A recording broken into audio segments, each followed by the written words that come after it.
All right, we're caffeinated and we're ready to rock and roll. We're live. Oh yeah.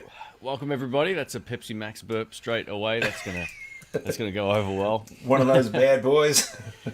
Dr. Rick, welcome back, mate. We haven't done one of these for a long time, no, thankfully. it's- In a way, you know what I mean. So Definitely been a while. Yeah. yeah, No, but, good. another lockdown stream. I didn't know what number sorry. this was, so this is the first of 2021. Absolutely. I'm so out of. I think I can't remember how to pop the chat out. Oops. Are you Oh, still that's there? all right. I'll do the same thing here as well. I'll bring up the comments on the other one here in case I miss anything. All right, cool. So we got Siddharth is here already. Welcome, mate. I hope you're doing well. Thanks for joining in. We can put up the comments on screen here, so I'll do that as we get moving here. Cowhide Music, welcome. Hope you're doing well. We got Sean Zimmerman here. Awesome stuff. We'll give some shout outs here. Yeah, Cowhide, very cool. Thanks for joining back in, mate. I appreciate it. And hey, we got Dylan Brisbane here, fellow Melbourneite as well, in the same situation we are. Welcome, mate. All right, cool. We've got Drew. Drew's here. We got Keith as well. Oh, Drew's here, is he? Welcome, Yeah. Keith. Drew, Trying awesome to watch stuff. the e-tennis. Huh? What's the? The French Open, maybe. Ah, cool. Yeah, I guess with the time difference, that probably makes a bit of sense. Yeah. Excuse me. Very cool. Got Claudio. Bonjour. Bonjour. Well, he's sorry, bilingual. That's the word I was looking for. Oh, there we go. Yeah. Bonjour. Awesome It's stuff. bonsoir, isn't it? I guess bonjour unless it's morning in France. Yeah. Oh, excuse me. Oh, there's the sound. Oh, yeah, absolutely. Got, Sterling Studios is here as well. Welcome. Awesome. All right, Aaron Short Music is here. Awesome stuff. We've got heaps of folks here. If anyone's got any questions, let us know. We're just going to talk a bit of crap and kill some time for an hour or two or three or four or however Yeah. long these things take. What's We what's don't have our, what's our current record? We've got to smash that, mate. Yeah, it's 5 hours, mate. I don't think we'll, Okay, we'll probably easy. get there tonight. Well, yeah, just a couple more of these and you'll be laughing. I got a spare on the desk. I'm good to go. Hey, we've got Addicted to Gear here as well. Tony, welcome, mate. Hope you're doing well. Wicked. Awesome stuff. Mate, we're not addicted to gear. We're addicted to selling gear now, aren't we? Yeah, we are. We're doing the big purge. Yeah. It's kind of liberating. Tony's known best for buying a guitar and instantly replacing pickups. Oh, yeah? Yeah, he's the pickup king. Yeah, it's like, sounds great, but I'll throw another set of pickups in there just Oh, because he loves it. Because Brian's a bit like that, isn't he? Yeah, he is, yeah. Yeah. And I wonder if, I don't know if Tony sells much. You can let us know in the comments here, but yeah, I figured, I wondered if he ended up putting the original pickups back in or whether he just sold the guitar with the mods. Yeah. I was kind of wondering. I know you keep your old pickups a lot of the time, right? If you replace them or? I've got all these. I've got all this. I don't know if you can see here, folks, but I've got this box of goodies. Sorry. What is That this? I'm going to sell. It's a whole lot of telly stuff. Looks like you a know, microwave dinner. Cards and no, it's not that advertising. Yeah, and pickups and control knobs and all sorts of things. Yeah, yeah. Got Godzilla's asking if you're a real doctor, and he is. Well, it depends. Don't ask any of the patients. Yeah, Yeah. yeah. I had someone call me the vet the other day. I thought that was really nice. Are they technically doctors as well? Do they have the same? Vets, yeah. Yeah, They actually have the title, do they? Yeah. Yeah, Oh, okay, they cool. do. Do they Even have little dentists different do. little Gosh. numbers at the end of their little letters at the end of their name? Yeah, or they've is- got the vets will have B vet psi or something. Oh, okay, cool. Yeah. Awesome Yeah, stuff. chiropractors call themselves doctors now, which chaps my ass, but that's my problem, not theirs. Yeah, chiros, man. Stay away from them, folks. They don't know what they're doing. If you've got a sore ankle, they'll crack your spine and charge you $80. You'll feel the same the next day. Yeah, yeah. Hey, Robert Baker's here, man. Oh, is he? Cool. Yeah, great to see you, Robert. Oh, there he is. Yeah. There he is. Cool. I'll come back to that question. Welcome, mate. Hope you're doing well.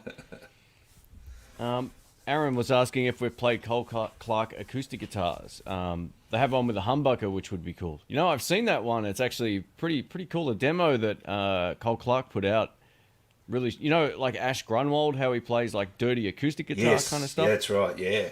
Yeah, it's got that great mix of acoustic sound and then straight up like dirty, crazy blues kind of tones. Yes. Yeah, I think Ben look Harper weird, does but a they're bit cool. of that too, doesn't he? Yeah. Oh man, that's a name I haven't heard of in a long, long time. Is he still playing around? Yeah, I think so. But Hmm. I mean, he'd have to because he's got all those dumbles he has to keep paying for. So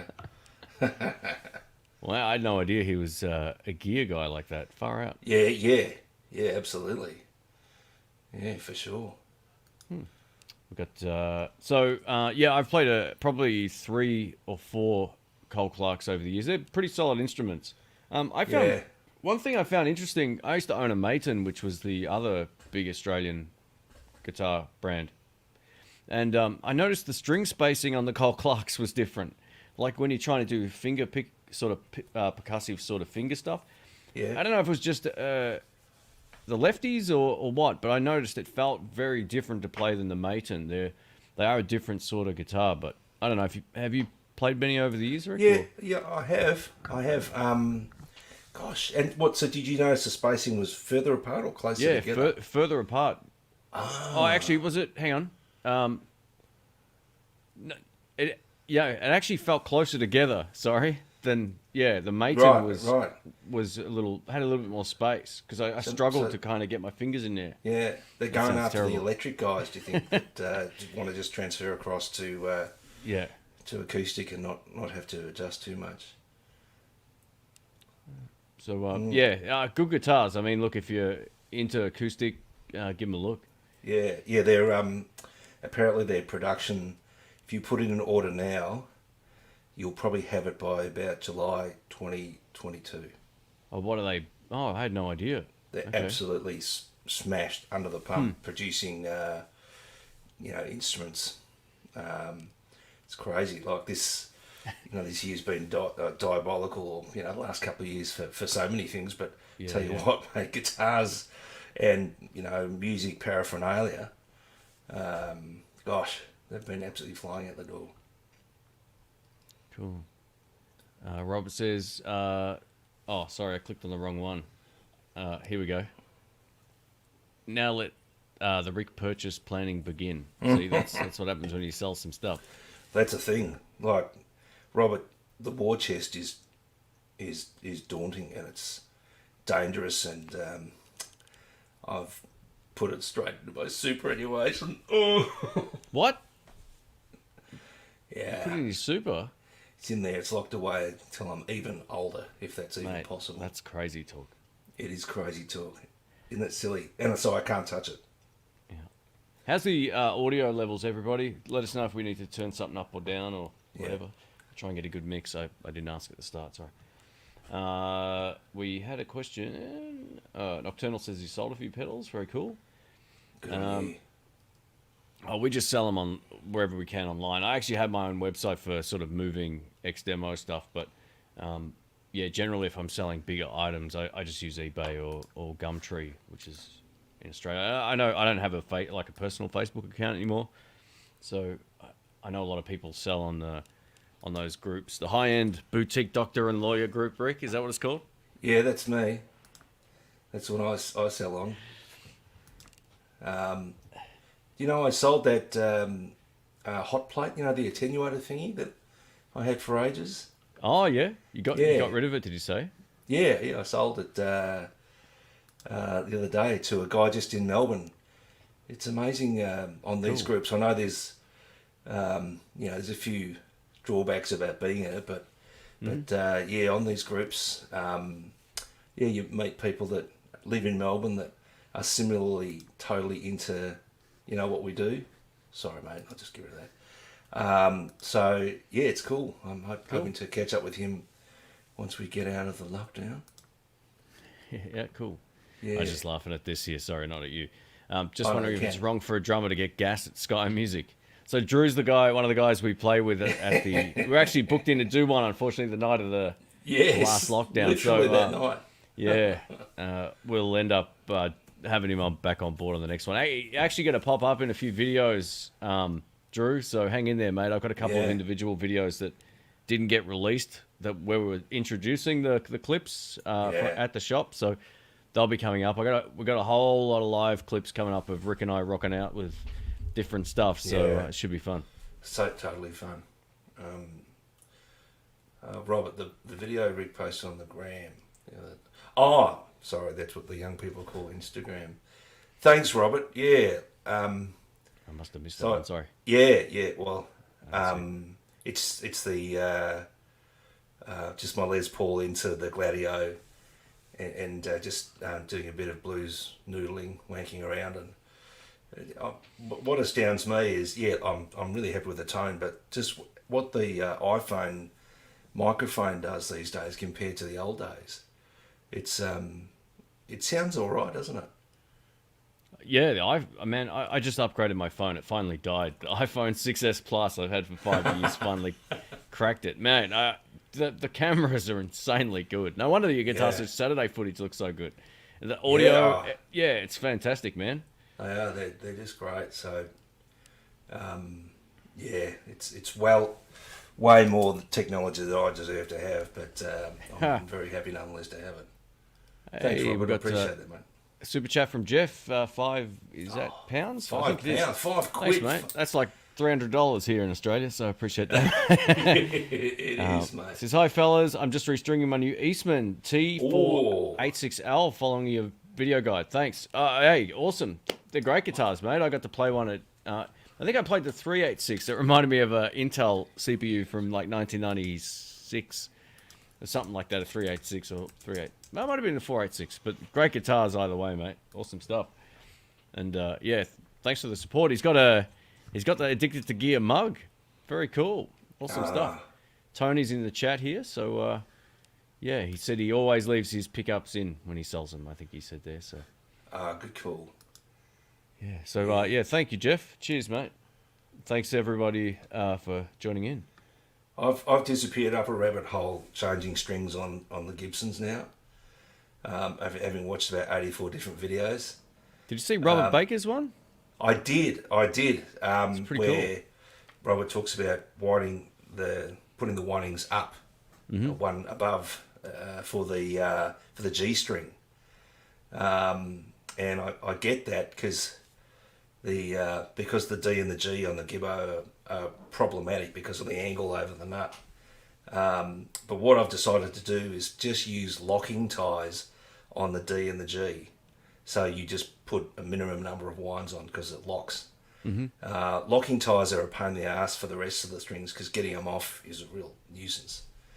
But I've decided to do that on the D and the G. And so far, the tuning stability is better because there's less angle over the nut. You know what they say, mate? It wouldn't happen on a Fender. It's, Where's Dave? it's absolutely true. No, you're right. Oh, here we go. This is an interesting question. Looking for an overdrive to run before my PAL 800 going through a Princeton reverb. So the PAL 800 is the Marshall in a box, the best one. I would almost... Oh, sorry, go ahead. Is it JCM 800 or yeah, Plexi? It is. Yeah, JCM 800. Okay.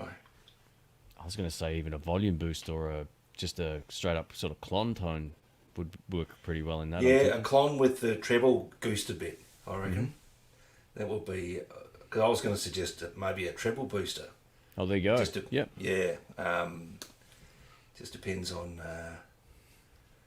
how much top is already in your note. But, yeah, something to push the upper mids, I reckon, would be perfect. Yeah, very cool. Yeah, that was my first thought. Something with a bit of extra treble there. So, yeah, give those a look. You can buy any number of different clon style pedals at all different price points. I think the best value for money and being still hand built would be the Shelly Pony Boy. I'm a big fan of that pedal. I think it's the best priced handmade in the US pedal at its price point. So, yeah, it's Shelly with a C. It's kind of hard to spell, but you'll find it. Just type in Pony Boy Overdrive. It'll come up. Yeah. The treble boosters. I don't really know too many treble boosters off the top of my head. So. Yeah, look, anything that sort of models that Rangemaster treble boost thing that is popularised by, Brian May and Rory Gallagher. It's you think, God, treble, do I want more treble? But yeah, you just need that to sort of cut through. Yeah. But the PAL 800's one of the best, man. It's yeah, it's my favorite. Oh, far out. We've got a super chat from Bill. Oh, Bill, how are you, Bill, mate? you madman. Thank you, mate. I appreciate Yeah. that. And apologies Always for not good. replying to your email, mate. I wasn't well for a while there. So, yeah, I think I saw Rick's reply and it looked like it said everything and more. So, yeah, thank you, Bill. What did I reply? Say send more guitars, or I don't know what I did, but anyway, Bill, we always appreciate your support, mate. Hope you're well. Yeah, we've got to. He's saying, "Hi, Shane, Dr. Rick. Keep up the great work, Dr. Rick. Your Instagram post the other day was fantastic. That was the Gladio one, I think. Was it? Yeah, that air one, yeah. Look, I actually went and bought. They make a single channel one, just a little, just a regular size pedal with top mounted jacks, and I've been playing that a lot too. I've got to bring that over. You can have a fiddle with it. Yeah, cool. Yeah, whatever's going on in Europe as far as the pedal design is absolutely blowing my teensy little mind. I'd have to They're say. the best. They're the best, mate. I'm Yeah. convinced. They keep it simple. It sounds good with everything straight up. A lot of the Yeah. time, there's Yeah. no need to to have excessive amount of crap on a pedal just to try to get it to sound good. There's no, you don't usually have to dial something all the way to one side to make it work or anything like that. You just plug it in and it works. Yeah, absolutely. Yeah, man, the Greeks and the Europeans, they're doing it right, I reckon, at the moment. Yeah. There's a lot of good stuff. Absolutely. Robert also, and thanks again, Bill. I appreciate it, mate. I was just laughing at this here. Hey, the success is what I had before I got a new phone earlier this year. Yeah, mine had so many problems. The battery was lasting like only a few hours. The connector that goes into the bottom wasn't always like clicking in, so it would fall out and not charge. It was a nightmare. It died in Sydney when I was up there just before this couple of weeks back. Hey, we've got Anjay's here as well. Welcome, mate. Afternoon from the UK, guys. Good to see you feeling better, Shane. Hey, thanks, mate. I can thank the doc for that. He just pumped me full of steroids and I was good to go. No. So, all right, we've got. This is an interesting name. Go, Rick. You're a smart guy. How do you say this? Which one? Varukta. Verrückter Weisenschaftler. There you go.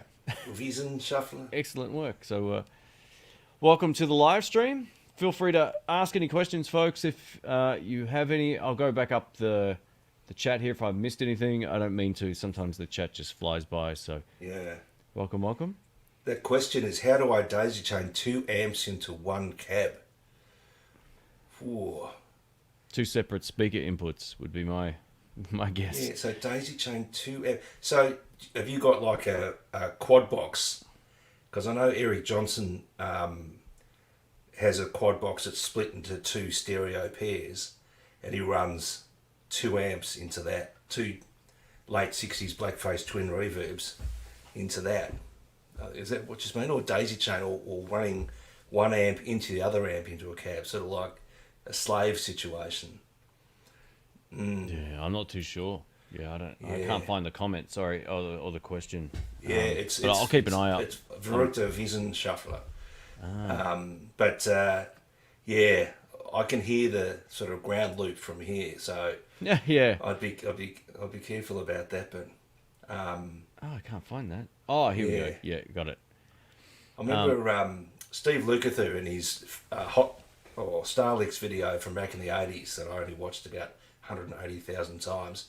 He used to use a Mesa Boogie head, basically as an overdrive pedal.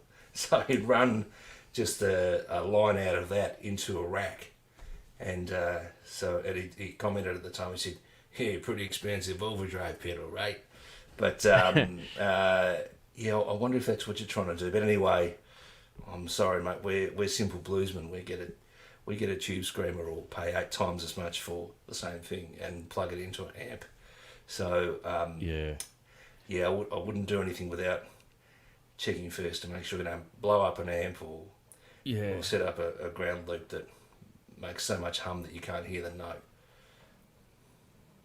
Yeah, that is tricky. I remember trying to play live with 2 amps and it was a nightmare. you got to get sometimes a DI box and get the ground Yeah, lift. And that's right. Yeah, I, an earth loop isolator thing. So no, like just wanted to we're say too hi to lazy Scott to- Reynolds. Oh, sorry, Rick, I didn't mean to cut you off. No, Sorry. all good. Oh, cool. Where's Scott Reynolds? There he is. You might be looking at Are you looking at the live chat stream or the one that we're looking at on StreamYard? I'm looking at the live chat stream. Is that different? Yeah, the one that we're in, you can see all the comments. It doesn't matter. Oh yeah, far out. JPEG 2, is it? Says, I had an iPhone 4 for 10 years. It died this spring. Now I have a new iPhone 12 mini 256G. Wow. Man, that's how I felt. I felt like, why did I wait so long? You know, when Years? I can't believe the difference in the phone performance. You know, I'm a tight ass with phones. I hate buying them. I don't like them in my hands that much if I can handle it. But it needed to happen. There was no other choice, and it was so much better. I can shoot 4K 60. Like, it's crazy. Yeah, I love crazy that. stuff. Yeah. Who has an iPhone for 10 years? I thought Apple builds in their obsolescence where they just blow up or run out of charge after 5 minutes and they force you to update. Is that right? Yeah. Well, maybe if you just keep replacing the battery, it will probably still work, but you won't get the updates. I'm tipping it'd be something like that. Yeah. All right, so that's how you spell Shelley, by the way, everybody. Yeah, Cool. Thank you, Simon. All right, been hitting the strings a bit of late. Still loving the Harley Benton you reviewed on the channel. Very cool. So he's got your old... Yes, what was it the called? CST 24 Yeah, with yeah, Ben that's Ollies. Yeah. That's great. I just watched the video we made that the other day comparing it to the Phil X, and I thought I might have to break into Drew's house and steal it. Steal a couple of those snares too, mate. They're worth a fortune. Oh yeah, absolutely. Hey, we've got Petoskey Stones here. Welcome, mate. I got Matt K says, hey guys, Epiphone 59 outfit with Gibson pickups versus used Gibson Studio. They're pretty much the same price.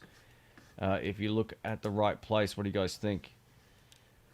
Man, can you play them and assess which one you like more? Like, some of the studios are good and some aren't great, you know, so it depends on the year.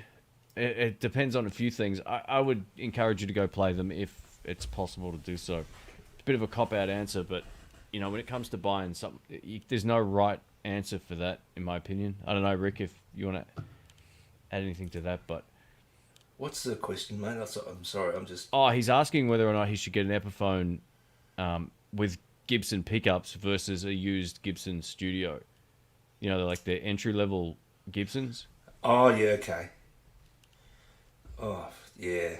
It'd be difficult to say. I mean, ideally you'd want them both in the room. See which one, Yeah, well, there you go. see Done. which one speaks to you.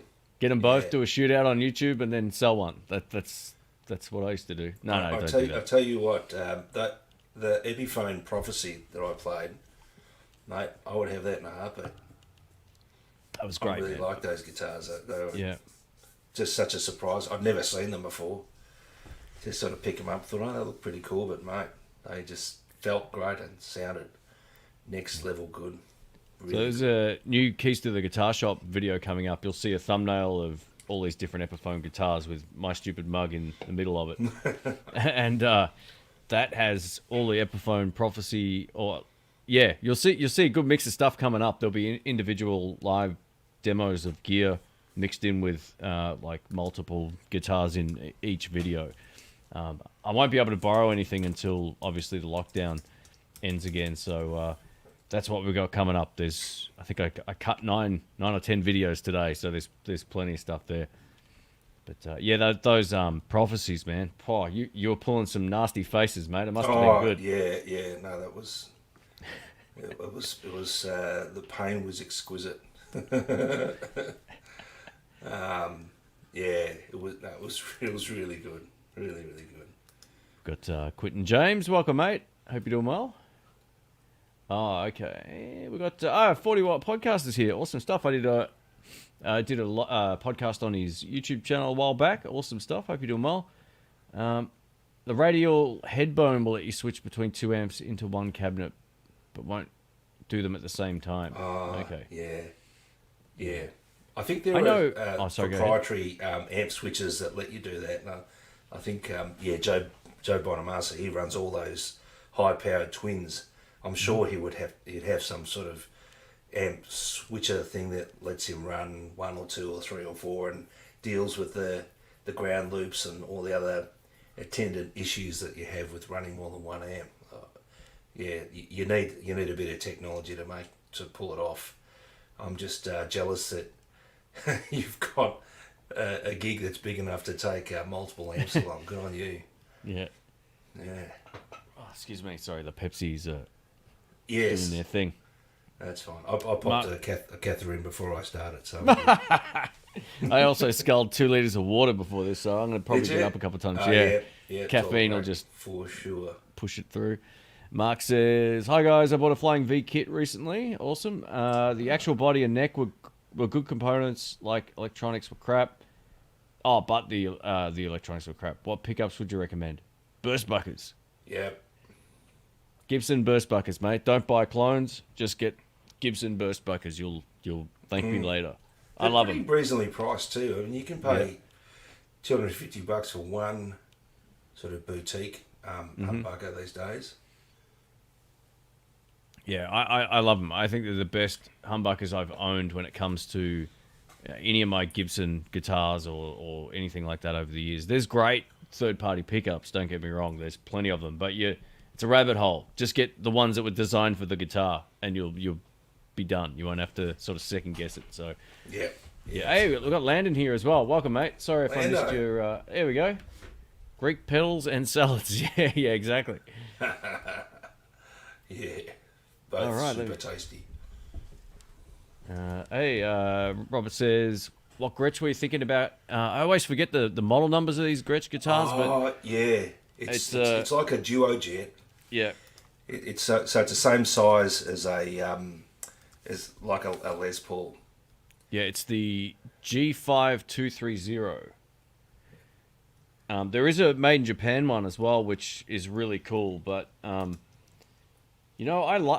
love this guitar. I thought it was really great. It played awesome, and I think I played actually a really great one also in one of the shop videos that we did, which was made in Japan. That thing was unreal, but it was way more expensive. So, yeah, maybe just the I don't even know where they're made. The other ones, maybe Indonesia or something. I'm not too sure. But yeah, it's always. I want to clear some more stuff first as well. I need to get rid of some stuff. Yeah. Yeah, good idea. Let me scroll. Hey, we got that's another super chat here from Shawnee. Sean Y is Cubs fan. Sorry, hopefully I get that right. I always say that wrong. Hi guys, I got a 2007 Fender Highway 1 Telecaster. Awesome. 6 months ago, and have realized why I didn't get it sooner. Thoughts on? Oh, hang on. Let me read that again. I got a 2007 Fender Highway 1 Telecaster 6 months ago, and have realized why I didn't get one sooner. Why I didn't, maybe, or why he doesn't like it. How are you No, I reading reckon he that? loves it and he thinks, why didn't I buy it sooner? Yeah, I had a Highway 1 Strat. It was great. I have no idea why I sold it. I think I was kind of broke at the time, but killer guitars. Thoughts on Richie Kotzen? I got his signature Victory amp, and it knocks my socks off. This one's for you, Rick. You probably know more about him than me. Yeah, Richie Constant. I first became aware of him, I think, in the maybe early 90s. He was one of the new young shredder guys. And so it was Ibanez, those... Remember that Ibanez that we played at GitCon with the Floyd Rose and all that sort of stuff? Oh, yeah, So yeah. two humbuckers and a single in the middle. So Yeah. he was into that sort of thing. But then he re-emerged, probably 10 plus years ago. And you know what? He can sing like an absolute mother. His singing voice, it's just rock and roll. It's grouse. And then he plays. He's got a signature Fender Tele, which has got. I think it's got those blade pickups. They look a bit like Hot Rails or Bardens or whatever. They're neither. I think they're. Oh, there might be a Damasio. You mean the And so- Bidens, right? Yeah, the Joe Biden pickups. No, but yeah. So his signature Tele is awesome, and he rips. He uses his fingers almost exclusively as well, and No, he's a great singer. So he had this band called the Winery Dogs with Billy Sheehan and Mike Portnoy, and what a sound. What a sound. So, no, he's a monster. Victory amps, yeah, I don't think we've ever seen one of his signature Victory amps there, but No, I haven't. yeah, look, look, Richie's got killer tone, so I'm sure it will be absolutely awesome. But we've only played a couple of Victory amps, and it was okay, but our teeth sort of fell out, didn't they, after we played Yeah, them? they're so bright. It was really sort of bright, brittle, but maybe we just need to dial it back or something. But We need to lose some more hearing, Rick. Come on, mate. yeah, there's just a little bit left. Anything, above 4K, so we just need to knock that off, and then we'll be fine. Yeah, it's the ones that we've played. They have this high end you can't kind of dial out. It's weird. It's just always there. It's a bit like that. What's that overdrive distortion pedal? Like the OCD. Oh There's a bit yes, of that. yes, yeah. Yeah, I've had a couple of versions of that, and I just couldn't sort of dial out this funny sort of toppy thing that was very brittle and not pleasing to my ear. Oh yeah, he was kicking himself for not getting one sooner. Yeah, the great guitars. I used to have one in like a cream kind of finish that Yeah. wore really fast. Like you'd put it in the case, take it out, and there'd be a bit of paint missing off. It was pretty funny. In But a cool thanks sort again of for the- relic way, or just oh my gosh, you bumped into something. No, it looked really good. It sort of wore quickly. It was designed like that. Yeah. Yeah. Because they were you could pretty kind sort scuff it. of a matte finish from the factory, weren't they? Yeah, they were. Yeah. One basically coat, I guess, is the term. But yeah. Yeah. Yeah, they were pretty good. Yeah. Thanks for the super chat too, mate. I appreciate it. Yeah, thank you. We've got Surferby from Boston. Welcome, mate. Oh The wow, great city of Boston. I love that place. It's Man, beautiful. I've got to get there. I have to get there. Yeah, you love it, mate. Just don't go when it's cold. You'll never Yeah. want to go outside. It's brutal. But we'll go by Ohio first, grab Robert, and then we'll Yeah. go up to Boston. We got some good guitar shops in Boston. Far The out. music go rounds everywhere, I think, up there. So they're the used guitar places. So Ah, let me scroll down here. All right. Well, this is. Oh, sorry, I clicked the wrong one. It moved. We've got thoughts on the orange OR15. I've got a review video coming up of an orange amp, and it's not favourable. No, I'm not saying they're all bad, but this one sucked. It was awful compared to everything else that we played. yeah. Um, That was yeah. that night at the Keys to the Guitar Shop. We said, okay, people want orange, so we got this huge bloody 212 combo that Mm-hmm. it just weighed like a stack of bricks, and set it up, mic'd it up, turned it on, pilot light comes on, all ready to rock and roll, and then we turn the standby on, and nothing. It was No. just the sound of crickets. Yeah, it didn't even have any like audible hiss. Like the speaker nothing. wasn't connected, kind of thing, but it was. So Speaker was connected, the valves didn't light up. It was No. Oh, look, it might have just been a blown fuse or something, but we just thought, okay, we'll lug that back and I don't know, man. Like if the fuse is kind of like that wouldn't work. Like it wouldn't be on. That was the Yeah. strange thing. You could be right. I don't know, but yeah. Look, some of their little amp heads are pretty cool, but you've got to love that kind of distortion sound. And if you do, go for it. Otherwise, stay away from the orange Tremverb 30, which was the worst amp Yeah. I've ever played in the context of a live mix before ever. It's horrible. trim. Um, Was that? Did we use that on the night?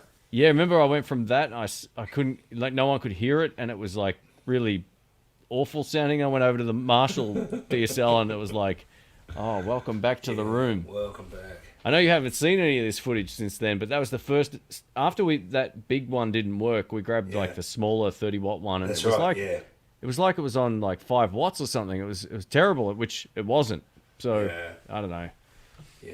No, Look, it all comes down to what you like the sound of, mate. So if you find one of those orange amps that you like the tone of, go for it. But we're sort of into different kinds of sounds normally. Hey, look what we got here. We got Jamal. Welcome, mate. Awesome stuff. Oh, has Rick frozen, has he? Have I? Oh, no, you're right. Sorry, it looked like maybe you fell asleep there for a minute. There. No, not at all. No, I'm just the chat is moving too quickly for old tired eyes. That's all right. So, yeah, well, I don't mean to bash the brand, but when people ask, like, what's our opinion on it, something, and we've had a bad experience or Rick blows it up, we let you know. Yep. Yeah, absolutely. We'll persevere because there's obviously interest in it, but we just need to bring a couple of muscle dudes to carry them around. Those cabs are so thick and heavy. Like they're beautiful, heavy duty, aren't they? But Yeah. We'll get something.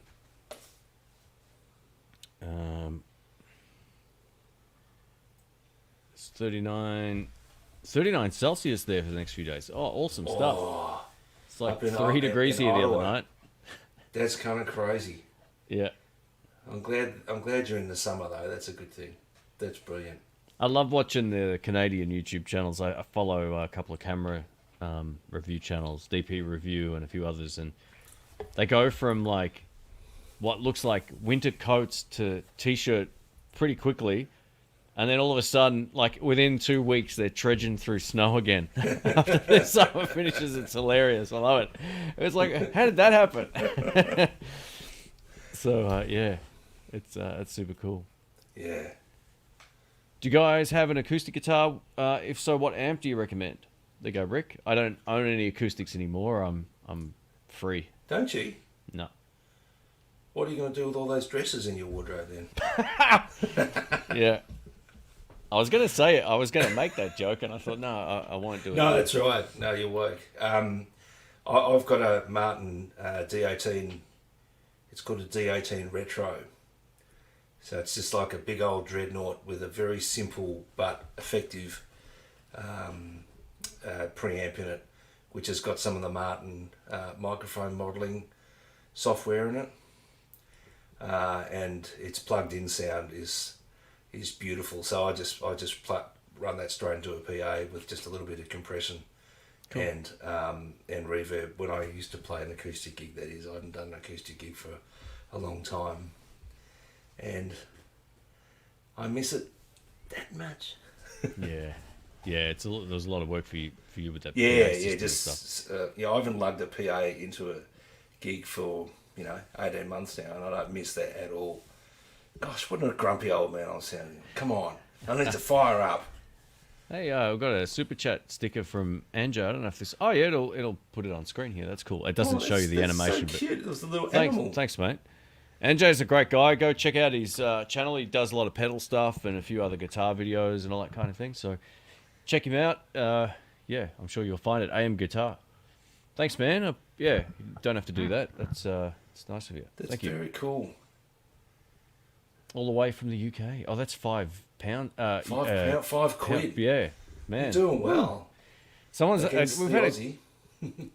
we've had a couple of questions about the two notes, which will be a good thing for me to talk about in a sec. I just thank you, Anjo. Cheers, mate. Thank you. So Cowhide Music's asking, is it worth it for the attenuation alone? Let me answer that this way.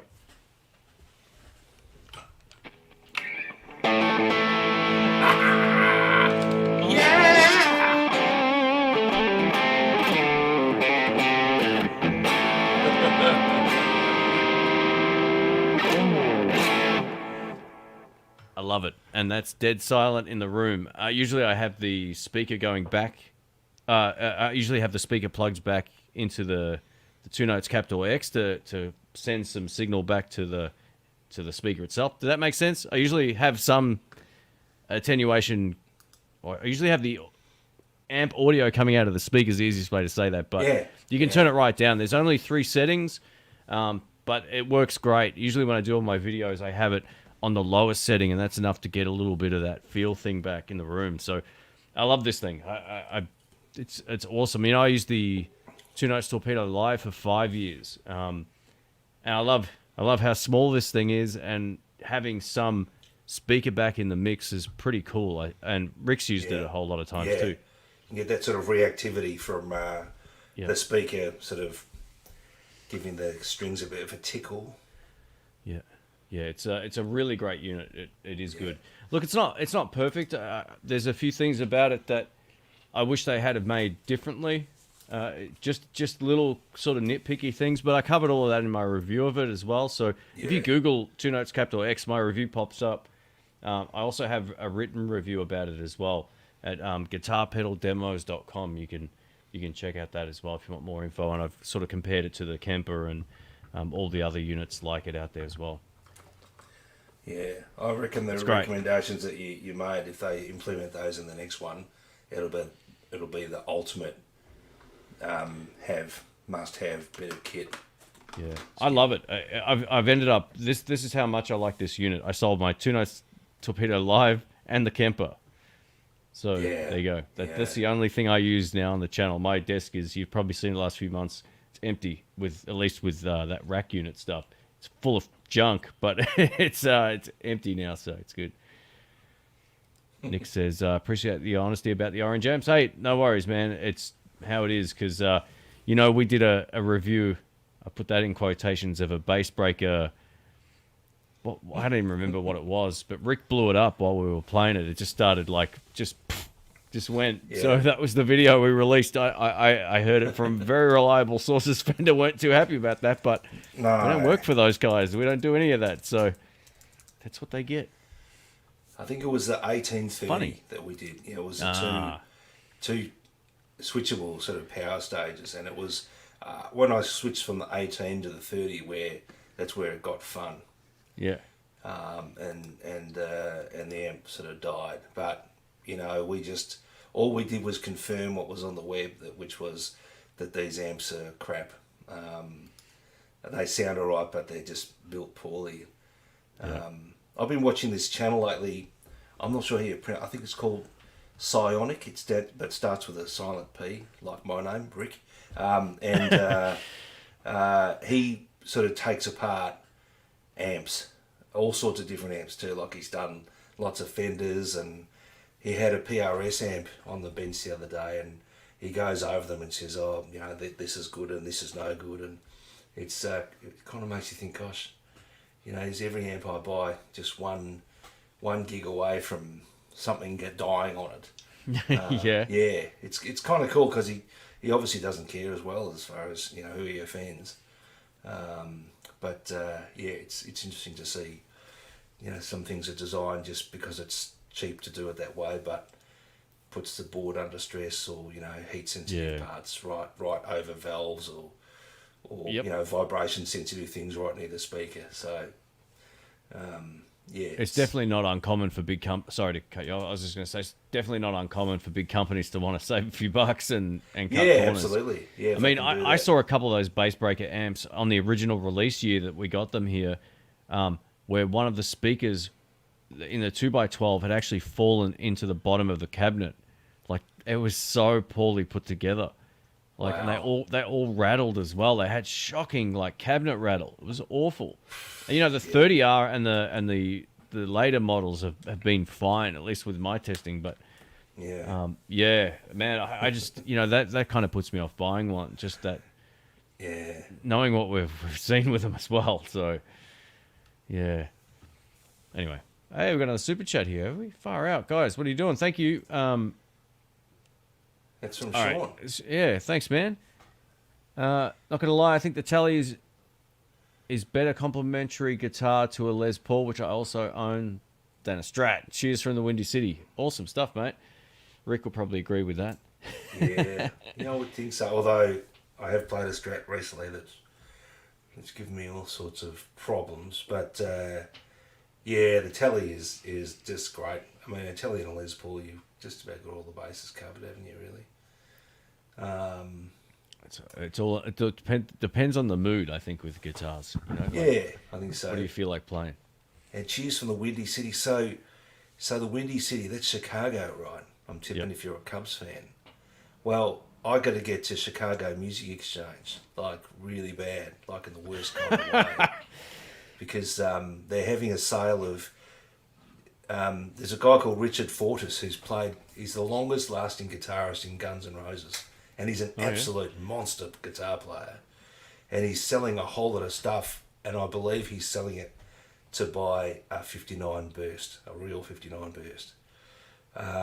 So I thought, gosh, wouldn't it be great to go and have a look at all this stuff at Chicago Music Exchange?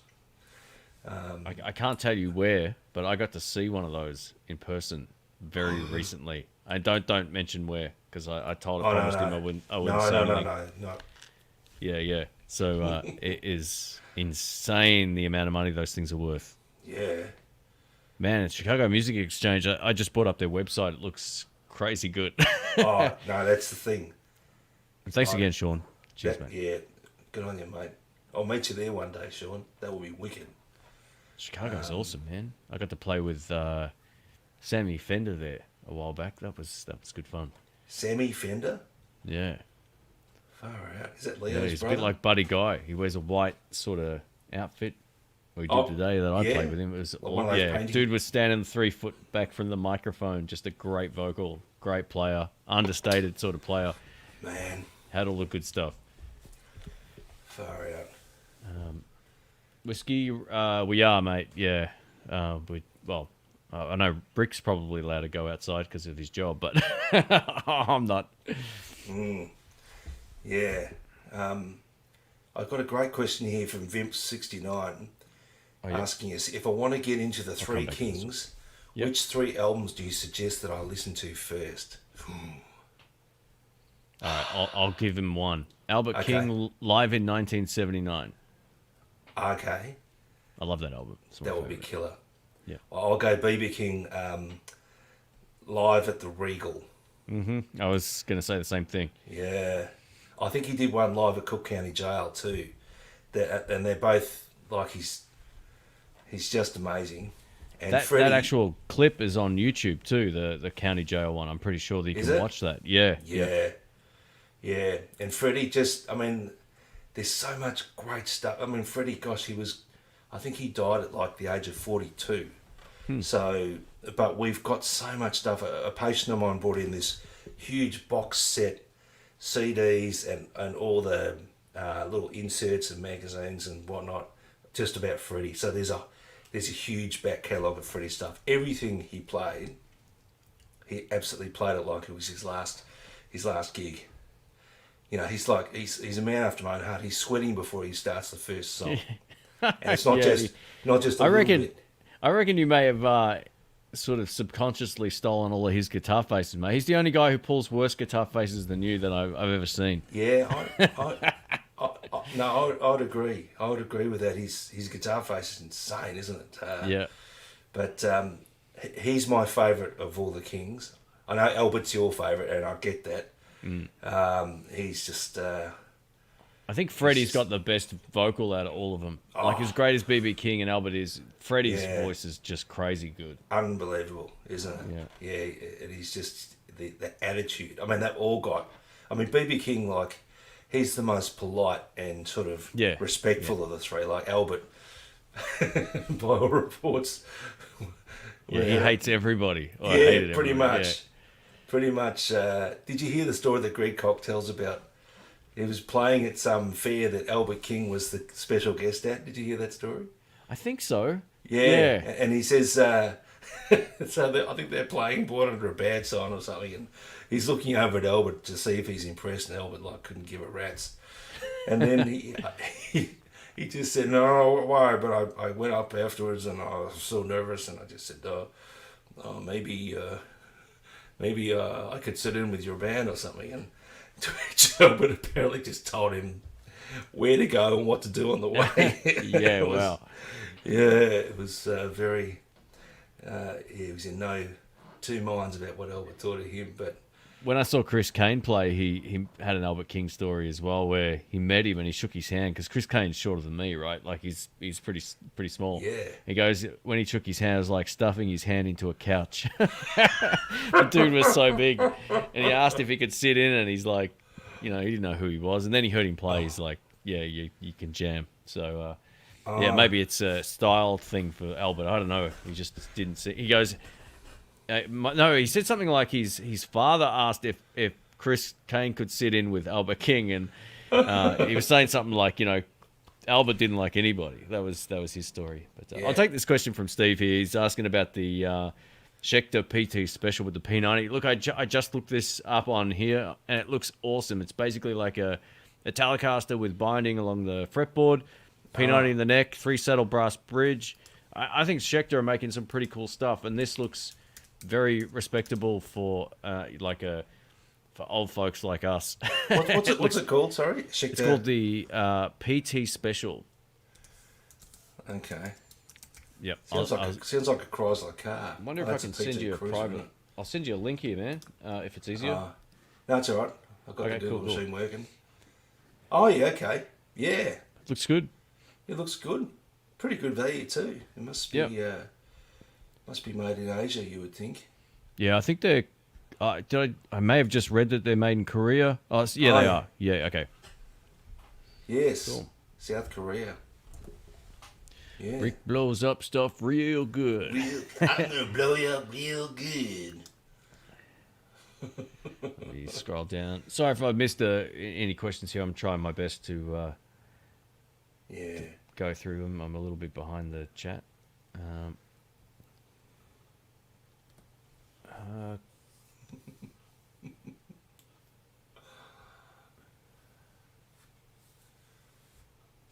I like CME. I've got a couple of Chicago Music Exchange. I've got a couple of guitars from them. Really good customer service. Very cool. Yeah. It looks like if you and I went there, mate, we'd never get out of there alive. But we would die with a smile on our face. That's for sure. We should do that at some point, mate. Once trouble goes again, let's definitely. just go over for a month, a couple of weeks or Yeah. something, and do that. That'd be cool. Like the story of the guy who owns it. Like I think he was a CEO of a Fortune 500 club or Fortune whatever, makes squillions of dollars and sold it for squillions, and his passion is guitars.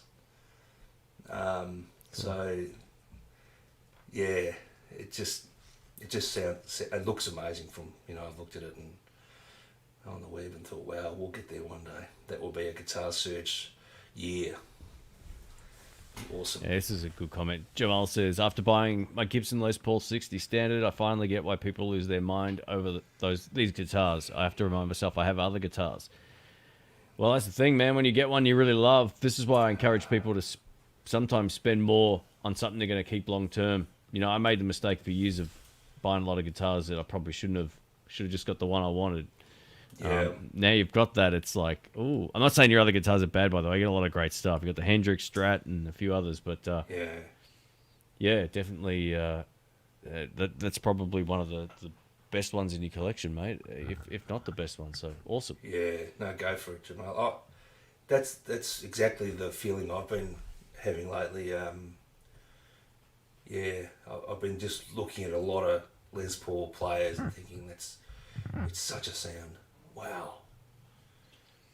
Yeah, Mr. Telecaster himself's been Fender have wiped him off the books now, mate. But pretty much have, yeah. Yeah. I'm persona non grata with Fender, but yeah, it's such a powerful sound. Have you listened to much REO Speedwagon, Shane? Never heard of it. REO Speedwagon, never heard of them? No, I don't think so. But I'm Yeah. terrible with names, so it could be that I know some of the stuff, but Well, I mean, you probably know their big power ballads like "Keep On Loving You" and yeah, okay. So there we go. Yeah. yeah. Well, but like I've been doing a deep dive because Oh, that guy Gary. I know all of the songs that just came up in the list here on Google. So Oh, did you? Yeah, I didn't yeah. know that was the name of the band. Sorry. Yeah. Yeah. So there was a guitarist called Gary Rickrath, I think his name is, and just Les Paul. And I'm going to put it out there, folks, and I'll get shot down, but I reckon if you didn't have Gary Rickrath, you wouldn't have had Slash. And I know Slash was totally into, Jimmy Page and Joe Perry and Hendrix and that, but you just look at this guy, Gary Rickrath, his attack on the Les Paul, his tone and everything, his attitude. So forget all the crappy power ballads and go for the big stadium rockers. And man, that guy was just an absolute monster. But was he as good as Robert Baker? No. Did he have he's his not. hair? He did have his hair. Looking at the photos here. Yeah. No, he's pretty rough. But man, he could play. He could play his ass off. It was so. Sorry, this is incredible, Rabbit Warren. But yeah, just going back to that Les Paul thing, and I think I've just been looking at rock and blues bass players that play Pauls, and I think, yeah, that's a sound. Are you much into Warren Hayes? Yeah. Yeah, man. And the mule, oh man, he is just wicked. I know he's more sort of like rock, southern rock kind of stuff, but his Yeah, blues southern stuff rock is and killer. blues, but Yeah. I just think his brain is as big as the universe. For him to sing as great as he does, and remember all those lyrics and changes, and play the changes very are intricate crazy. parts. Yeah, just yeah. crazy stuff like Thorazine Shuffle, and it's just crazy good. He's amazing, really good. Someone's mentioned all these other kings. Yeah, I'm sure there's plenty of great ones, but usually the three kings in blues are the ones that we mentioned. But yeah, definitely lots of great artists. And C Fong here has mentioned, what about Eric Gales? Eric Gales can play his arse off. Oh, he does. Yeah, He plays. Let me get this right. A right-handed guitar. No, wait a minute. yeah. Left-handed guitar, strong right-handed. The skinny strings are at the No, top. he put it Yeah, that he way. plays. He basically could. He's like me playing your guitar. He could just flip it and play. Yeah. Yeah. Sorry, you were breaking up a bit there. I think I couldn't. Oh, Yeah, no. that's all right. Sorry about that. You're fine. It was just an internet laggy thing. It's fine. Yeah. Yeah, Eric Gales, great. You know, I watched like a studio session where he posted like a take he did for an album. It was so good.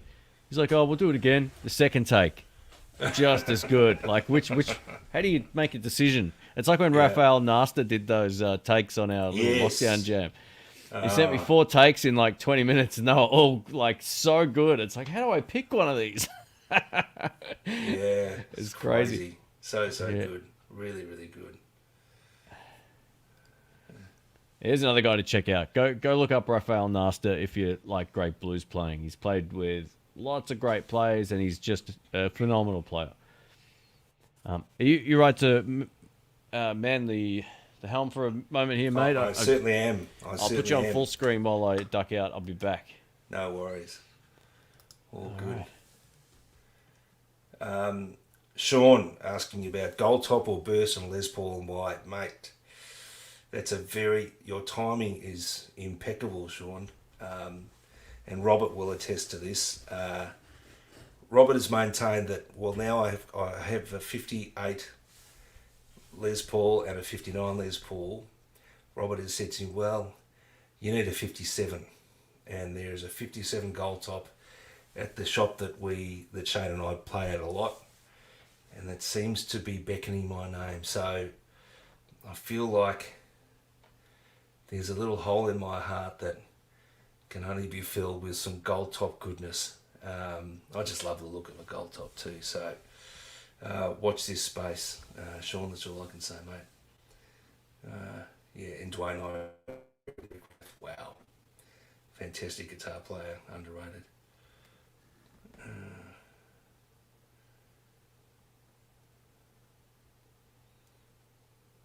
Yes, there you go, Robert. Yeah, I do need it. Yeah, absolutely. And so with this war chest that I've accumulated, I'm in a dangerously poised position. I know I've put it into my super, but I didn't put it all in. I might have told my significant other that I did, but I didn't. I had to. Yes, I had to hold over some for fun.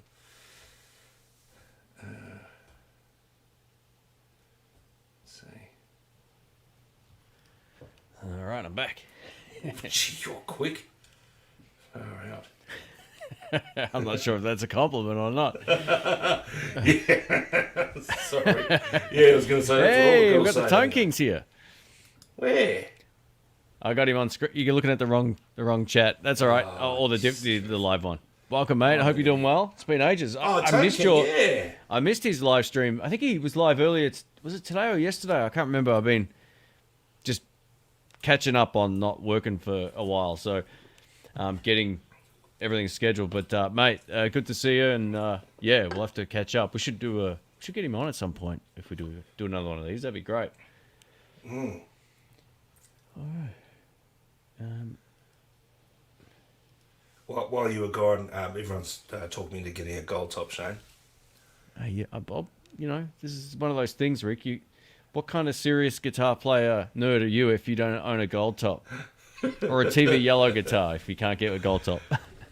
Yeah, that's true. I mean, you had gold top love in your life. How you finding life afterwards? I love my special. So I don't miss. You know, that guitar was so good, but it was really heavy, and Yeah. you know the buzz where we were playing at that point in time, and I just, yeah, I'm fine. I don't think I'm as obsessed with Les Pauls as you are at this particular moment. Yeah, I get that. I got my P90 fixed, so you know my TV yellow one is pretty much all I need, mate. But you don't have a Gibson with P90s, you're gonna be banished from the guitar community, Rick. If I don't have a Gibson with P90s. Yeah. Oh, is that what you're thinking? You're thinking, don't get a gold top with humbuck, because that'd be stupid. Yeah, but You just bought two that were identical. With these things, mate. You got Rick bought a Les Paul, and then like 2 weeks later he bought a Les Paul that was exactly the same but a different color. No, one's a 58 and one's a 59. Oh, okay, sorry. Get it right. Come on. And as Robert says, you know, you've got to collect the whole series. Go to 57 and get a 56. And, anyway, it's all good. And I'm loving them. No, they are nice. They're super cool. Yep. Fat Philosopher asks, thoughts on Whole Lotta Love being voted best riff of all time? Well, Do I have to ever hear that on Instagram ever again without like wanting to slip my wrists? but I tell you what. See, I think what you've heard is people playing it wrong. No, that's what I mean. It's like what Mustang Sally used to be in the jam scene. You know how you'd hear it every week, or just those songs that always come up. And I'm like, every riff you scroll through on present company excluded, of course, with the guys that are here. But it's like I hear that song so much, and I hate it now on Instagram just because of Instagram. It's like ruined it for me. I'm hardly on there. It's like I don't want to hear it anymore. But great riff. Yeah, I mean, it's not. I mean, I think, you know, Whip It by Devo is a better riff, but that's just me. Didn't you like Love Shack? Weren't you saying that was your favourite riff of all time? Yeah, it's pretty good. I actually like that song secretly. That's my dirty secret. So Is it? yeah, I love it. It's I don't know why. Oh, it's good fun. You Probably play, because you I play heard it that as in a a party band, and the girls go absolutely nuts. You are bound to see wardrobe malfunctions. You play that song. Don't worry about that. Excuse me. What do yeah, so I don't know what my favorite riff is of all time. I would say like my favorite. Yeah, I would probably say like Money for Nothing would be close to the top of That's my a great riff. top of my list for favorite rock kind of anthem songs riffs. Yeah. But yeah, look, there's no wrong answer. Everyone's happy to Just something like that what they like. absolutely rocks out hard. I mean, gosh, you know, I love Cinnamon Girl. Oh Yeah, yeah. that's That was your nasty. riff for a while there, mate, on the song on Yeah. the videos. Yeah, just detune and turn your amp up to 10 or 12 or whatever it goes to. Just clunk it. I know says, what are our thoughts on the Blackstar ID Core 40 amps? You know, I'm not a big fan of what I've heard of Blackstar amps in the context of a live mix. I've only heard a couple at our jam night, and they're not very good in the mix. But I haven't had like proper hands-on experience with it. So, have you played one, Rick, or just going by? No, I haven't. But probably the only Blackstar amp I'd be interested to play would be the Jared James Nichols signature one, Okay, cool. because it has got very few knobs. I'll see if I can find it for you. Okay. But Nichols Black Star. Yeah. Oh, gee, it's got more knobs than I thought. Well, there you go. What about Smoke on the Water? How did that not get voted? Sorry, I was just thinking about that riff thing. That's like every guitar player learns that as pretty much their first thing. Yeah, it must be up there. It would be up there in the top 10. Yeah, it has to surely. be. I didn't check that list. That's cool. Look, I'm not ragging on that riff either, but I hear it so often online. I'm sure everybody does. You've been on Instagram or whatever. Yeah, just if you're gonna play it right, though. That's the key. Mate, have you learned nothing from the jam nights, Rick? Come on. True. Fit all sorts of interpretations. Kevin Albin's chimed in. Groove is in the heart. Boom, boom, doo doo doo doo doo. Yeah, that's a killer riff, man. Jay saying, thanks to you, I've decided to get a DSL. I want a 40, but probably only need a 20. I'm only playing at home, but one day I might get good enough to gig with. Thoughts on helping me decide? You know what? The 20's awesome. I'm used it maybe like 2 or 3 times at the shop now, and that's without a crowd, but it's plenty loud. Like that amp chops some heads off, and it sounds great in the mix. And you can switch it down to 10 watts, so you'll love it at home. And Yep. don't be put off by the speaker that's in there, because it actually sounds great. It's a 7080, which isn't one of my favorites, but in some amps it just works, and in that amp it works really well, and in my Artist Tweed Tone it works really well. So yeah, I think I'm actually thinking about buying the 20 at some point, the combo. Yeah. Not yet, but Yeah. at some point, hopefully this year. So I think it's a great amp, mate. I wonder what the price difference is. I mean, my sort of general rule of thumb would be get as much power as you can afford. Yeah. But that's how you go deaf and get fired from bands. But yeah, get as much power as you can afford, because a DSL, your DSL goes down to 20 watts, doesn't it? Yeah, it does. Yeah. That was my rationale of buying it over any of the others as well. Was Yeah. I can always switch it to 20, but it is physically a lot larger too. Yeah, that's true. Yeah. That's true. So yeah, you're right. If you're aspiring to play live, then I still think that 20's plenty loud, man. Like we were pretty loud in that room, and I didn't even have it past 1 o'clock Yeah, with pedals. Anyway, it was great. Now another thing to decide on the difference between the 40 and the 20. The 40's got the great classic crunch channel of the Marshall amps, whereas the 20 doesn't. It's got clean, or that classic clean, slight gain channel, and then the ultra gain channel. It doesn't have the one that I live on my DSL 40. Yes. So I see the 20 as like a pedal platform amp more than something just to plug straight into. So yeah, that should help you decide which one will work as well. yeah. I think so. The 40 gives you more options. So James and Walls of Jericho asked similar questions. James, what's your thoughts on Epi 50s Les Paul versus Epi 59 outfit? And then Wall of Jericho, greetings from Germany. G'day, love Germany. Torn between an Epi 335, a Sheraton, or a Guild Starfire. Okay. Yeah, I don't know anything about Guild guitars. It's not something that I see. I've never played a lefty. Never seen a lefty. Oh, maybe one, but yeah, I don't know. Yeah, Guild, I think, were bought by Fender. Yeah. Quite- That was the end of them. Yeah, they're just, I think they're sort of underrated and slightly misunderstood. They do look like Gibson, kind of, inspired by Gibson. But I tell you what, the Epi 335 I played, I was super impressed with. And I think you love the 59, don't you? Yeah. Oh, they're all good. All that whole range is great. Yeah. Yeah. What are the pickups in, what do they call them? The Pro Buckers, I think. Yeah, Pro Buckets, yeah. Yeah.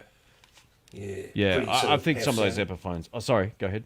They're pretty Pef sounding, aren't they? The pickups, they've got nice tops in them. And Yeah, they're great. yeah. Yeah, I went from my Flying V with Gibson burst buckers to like an Epiphone. I think it was the classic Les Paul part of that series, and man, it was great. it was almost no difference in the tone. So, yeah, it's super cool.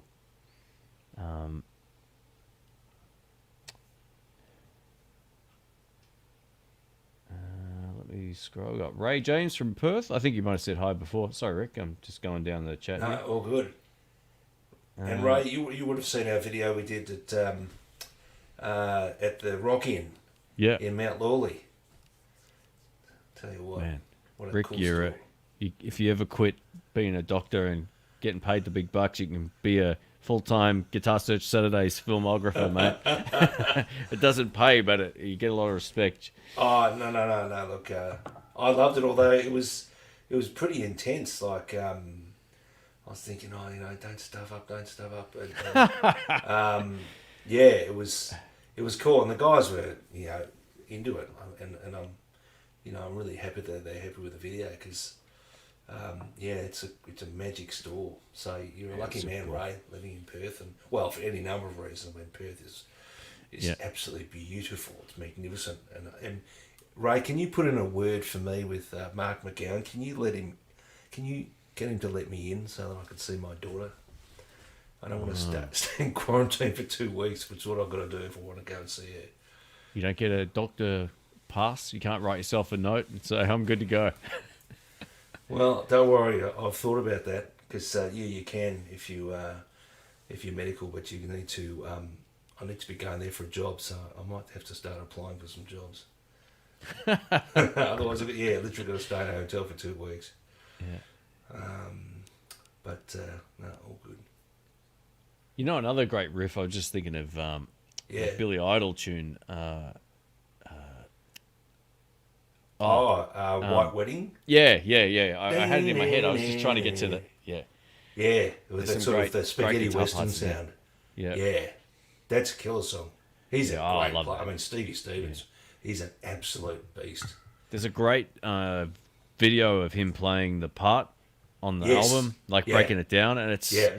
really worth a watch. I only saw it. Actually, I watched it a long time ago, but I rewatched it recently, and I was like, this video is great. Yeah. Yeah. It's like, oh, it's all simple stuff, just doing this and this, and it sounds so great. It's just iconic. As soon as you hear it, that's what it That's is, right. Yeah. Yeah, we got that great sort of reverb, washy sort of tone, and then but the dirty rhythm sound. It's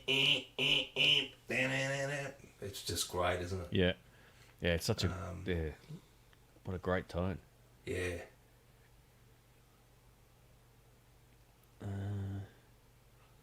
Got Andy from Nova Scotia. Welcome, Andy. Oh, Nova Scotia, cool. I've been there. That's beautiful. Yeah. Fat Philosopher says, what is an act you regret never seeing live? Oh boy. Oh, there must be so many of them. Come on. Yeah. I can't really think of any off the top of my head. Like, none that I was into back when they were still, like I already missed it. It was like I never got to see Stevie Ray, but I never regretted that because I didn't know about him back then either. So No. it was like can't really think of anybody. I got to see some of the guys I always aspired to go to see, and I got to see James Brown and Dr. John, and I've seen Clapton and Buddy Guy and a few of the other guys. So yeah, I don't know. I can't answer that. I mean, I would have loved to have seen Albert Collins, and Oh yeah, I would have loved to have seen Freddie King. I don't think either of them. I could be well wrong here, but I don't know if either of them ever got out to Australia. But I would have loved to have seen them. So did you say Albert Collins? Yeah. Yeah, he played once. He played. Did I he? think he played in like '88 when we had that whatever it was called. There was some expo thing. Remember that? Oh yeah. There's some clips of him playing. Oh, man. I don't know if he did another tour after that or not, but Yeah. yeah, I think it was '88. I think because there's some Wow. yeah. I would have loved to have seen him.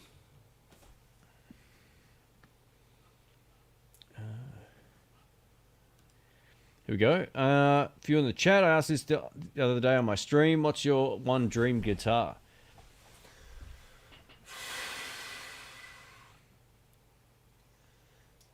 Nick Huber. Yeah, Oh yeah.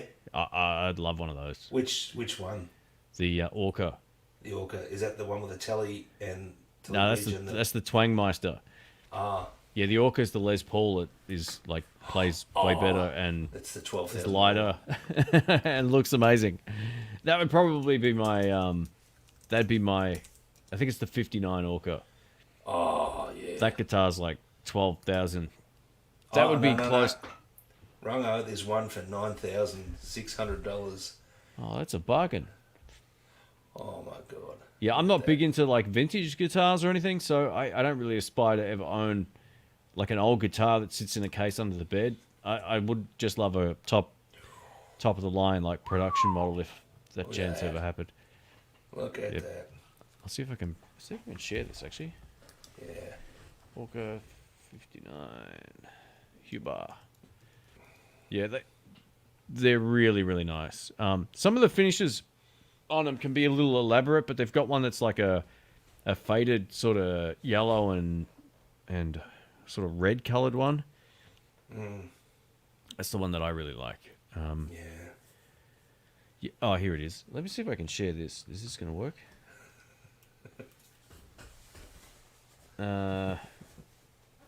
It'll probably break something. I'm sure this will break something. Window. This one. All right, here we go. See if this works. There we go. That's a Nick Huber. That's the one. I played one of these at Jerry's Lefty Guitars many years ago. How about you, Rick? You're the baller of the group here. Oh, I'm the what? Sorry. The baller. Like you spend, like you like the. You can buy some cool stuff. Gosh. I don't. No, I'm gonna have to take that one. Under advisement. I just can't think of one thing that's sort of standing out. How about a Gibson double cut? Yeah, you know what? That V that we played at Matthias Yarb's Yeah, you should have bought that. guitar shop in Munich. I should have bought Yeah. that. I should have bought that. Yeah, That was dumb. I think it was awesome. That was really, really silly. I mean, I don't even know how much it was. It could have been ridiculous, but it was certainly beautiful. Yeah, it was pretty cool. If you want to hear Rick playing Flying V and me playing it upside down like a wannabe Albert King, it was Guitar Search. I can't remember what number it was, but Guitar Search Saturdays MJS Guitars, MJ Guitars. MJ sorry. Guitars in Yeah. Munich. Yeah. MJS is a pickup brand. Sorry, yeah, MJ Yeah. Guitars. Yeah. Yeah. I think there's an Orca up for sale on. What's that? The gear page? Is that what that is? TGP? I don't know what that stands for. Yes. Yes. The gear page. That's the toilet of the internet. Sorry, no. It's not. You get something for $500, someone will offer you $35. It's like, is it one of those kind of? Is it the lowballer's dream? Yeah. Chopper says he'd like Kirk Hammett to give me Peter Green's Les Paul. Oh, that is exactly right. That is exactly right. Pete Green's Les Paul. Robert Yeah, Baker I'm just thinking said. of, Oh, sorry, go ahead. I'm thinking of doing that mod to one of my humbucker guitars, the Pete Green phase mod thing. Oh yeah, cool. Then you'll swap had it it on back one of your after about a guitars. week. You had it on. Yeah. You had it on one of your Little Crows. Yeah, that was Raven. that was the one that the courier company lost. They lost it. Yeah, that was it. It went missing. Unbelievable. I figured all the that was a relatively inexpensive courier company to use to send to Perth. It was like $27 or something, but it made it back and forth like 6 times, and the last time, no, someone just kept it. They're like, I'm keeping this. So, yeah. Yeah. Far out. Yeah. Robert says he sent you inspiration He quotes has. on He Instagram. has Yeah. sent me inspiration. He likes to torture. He likes to just apply the blowtorch. But There's actually, something while you're out feeding the horses, I may have fessed up that sure some of that money I did put into my super, but I did keep over some. Oh, good. Yeah, so there could be some gold top love in my love. Oh, well, the first thing after lockdown, mate, we're going back. Ooh, let's Yeah, well we do. We need to go and do another keys to the guitar shop. yeah. Guitar CD says, I saw the Jerry Garcia band, had to walk out. Oh, sorry, is that Grateful Dead? Yeah, I Yeah? think so. No? Yeah, maybe it's his own solo thing. I don't know, but I've seen the same clips you've seen, Rick. I know where you're or what you're already thinking. Yeah. But some of the, remember, yeah, I don't know. I don't really No, understand. we would never be there in the first place. No, it goes over my head, I think. But I'm the guy that walked out of a Joe Bonamassa gig, so what do I know? Yeah, I walked out of a Bob Dylan show. Did you? Yeah, they had the mix. It was like the mix was really bad. The vocal was so loud, and he can't sing. Oh, and like the yeah. band was so good. It's like just bring the vocal down like 80% and bring the band up, and at least have it even. Don't. It was like being punched in the face every time he sang. It was like, oh, yeah. It was the worst mix I've ever experienced. I think that kind of ruined it. But the band was so good. What venue was that? It's like one of the tennis. Oh, Rod Laver, Yeah, I think so. Melbourne Park. Yeah. Oh, Because Charlie Sexton's in his band. Yeah, Oh, he's okay. a beast. He's awesome. So I would have gone. Like when I went to Clapton, the two reasons I went to Clapton were Derek Trucks and Yep. Steve. Well, sorry, three reasons: Derek Trucks, Steve Jordan, Willie Weeks. yeah. That was the And- stars and- of the show that night. That was the best. Yeah, Doyle would have been good if he wasn't drugged out or jet lagged or just didn't want to be there. Yeah, he's pretty underwhelming. But Yeah. you watch his stuff online when he's doing his own thing, and he's great. So Yeah, I don't know what was going on in that.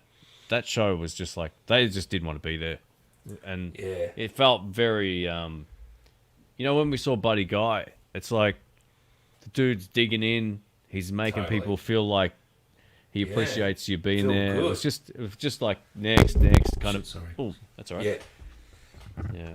Yeah. Yeah, it was so awesome. It was so awesome. Here we go. This one's for you, Rick. Oh yeah. What's your thoughts on amp sim and cab sim pedals, especially the mini ones? They can be useful in a live situation where either a real amp or real cab is absent. I know you've got a pretty cool kind of all-in-one deal. That little Oh Was it yes, Strymon? the Strymon Iridium. Yeah.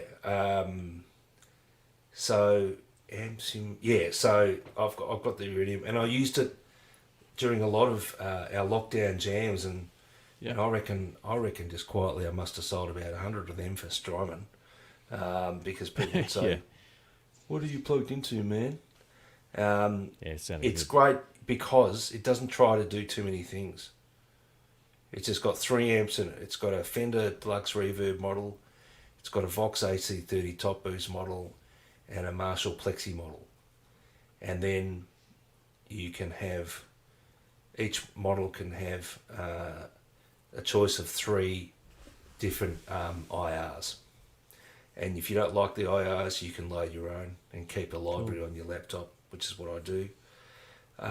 And it's got this sort of room control too, which is like an ambience. It's not as splashy as a reverb, but it's just enough to make it sound like it's in a nice live room. EQ works. The gain is, realistic. It takes pedals well. I reckon it's great. I like it. So, yeah, that's. I've never used it live, but a good mate of mine whose opinion about tone and guitar I absolutely respect has used his live, and he says it's great. Yep. You just stop thinking about it. Whereas when I used my Line 6, all I could do was think about it. Yeah. think, Same with the that's it. Kemper. Yeah. Same thing. It's like, how do I make this? Yeah, it's like the old Joyo American sound pedals. Those little, Yeah. Tech 21 clones. Yep. The analog you plug in, you can tangible controls, makes it easy to fix, Yep. and then you forget about it. That's right.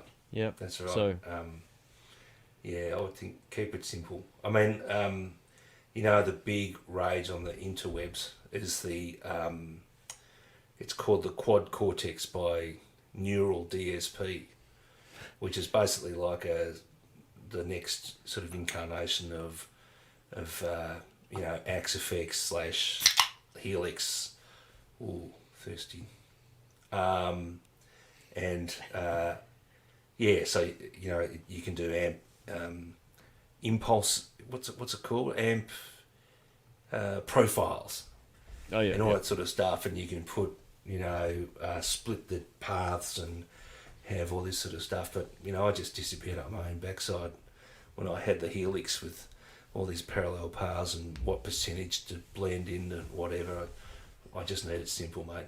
So, the Iridium's great. The Two Notes Captor X is great. I hear great things about the Oxbox too. If you've got a couple of thousand, that's what they are down here. Yeah, they've got a few extra things on them over the Two Notes, but yeah, the Two Notes just sound so good. I think- Ooh, can you hear that? Okay.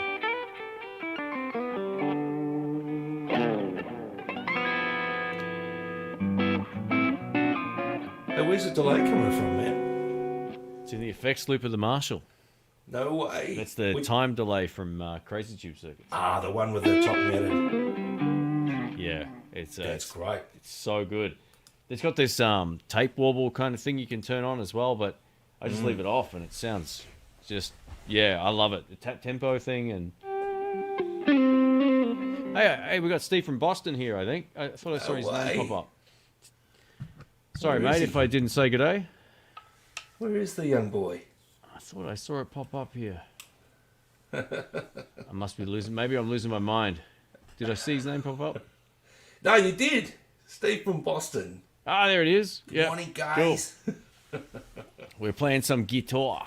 Oh, no, that's Tone King, is it? Yeah, guitar.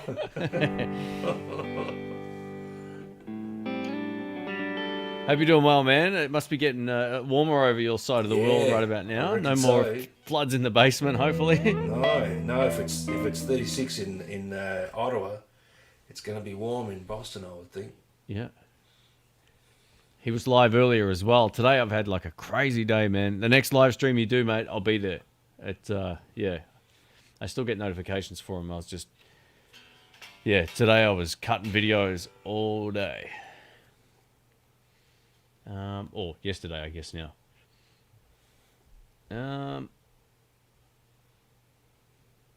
Bad to the Bone delay. Oh yeah, I can't play that song. Do you know how to play slide, Rick? I never thought. Very badly. Extremely badly.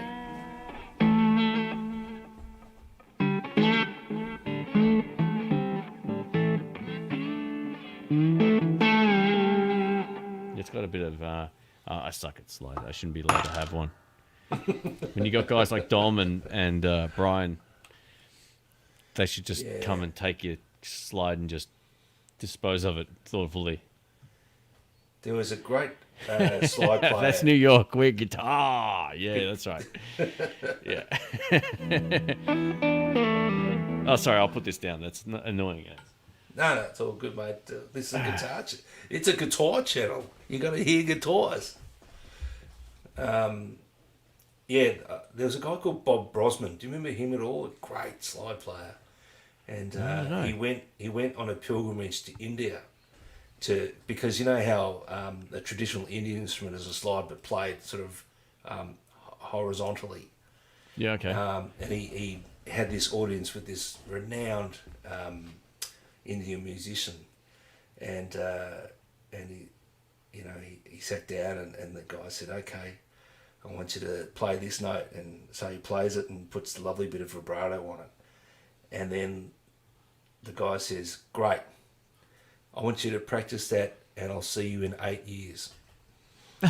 and So I think his point was, you know what, you can get a lot of soul and a lot of amazing sound in just one note. And you listen to Derek Trucks and, Yeah. you know, it's just magnificent. I know he flies around, but at the end of the day, you want that really vocal sort of quality. And so I think John I reckon- Mayer's sort of said that Derek Truck sounds like a female vocalist from like those 1940s records. yes, You know how? yeah, Yeah. I was like, oh, that's a great way of explaining his sound. It He's is. got that real It vocal is. thing going on.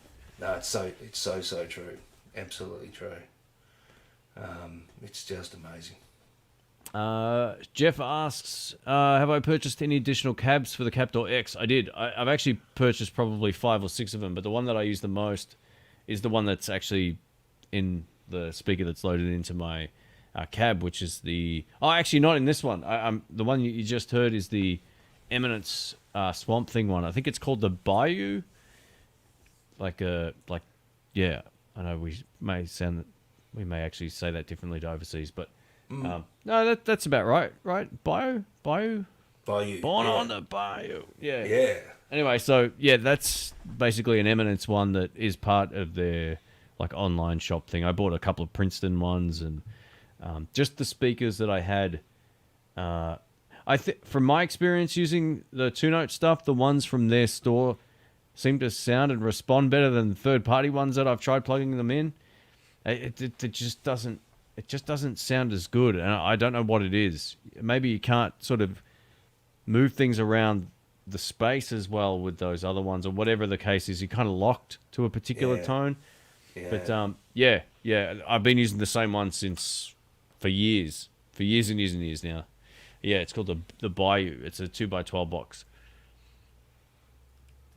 Hang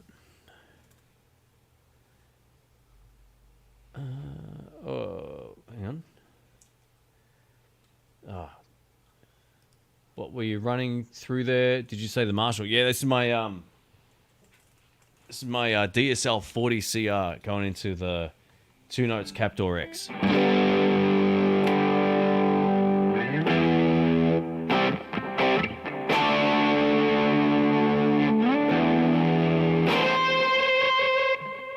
That's in the wrong key, just for you, Steve. How about that, mate? You like that? You might get a copyright strike.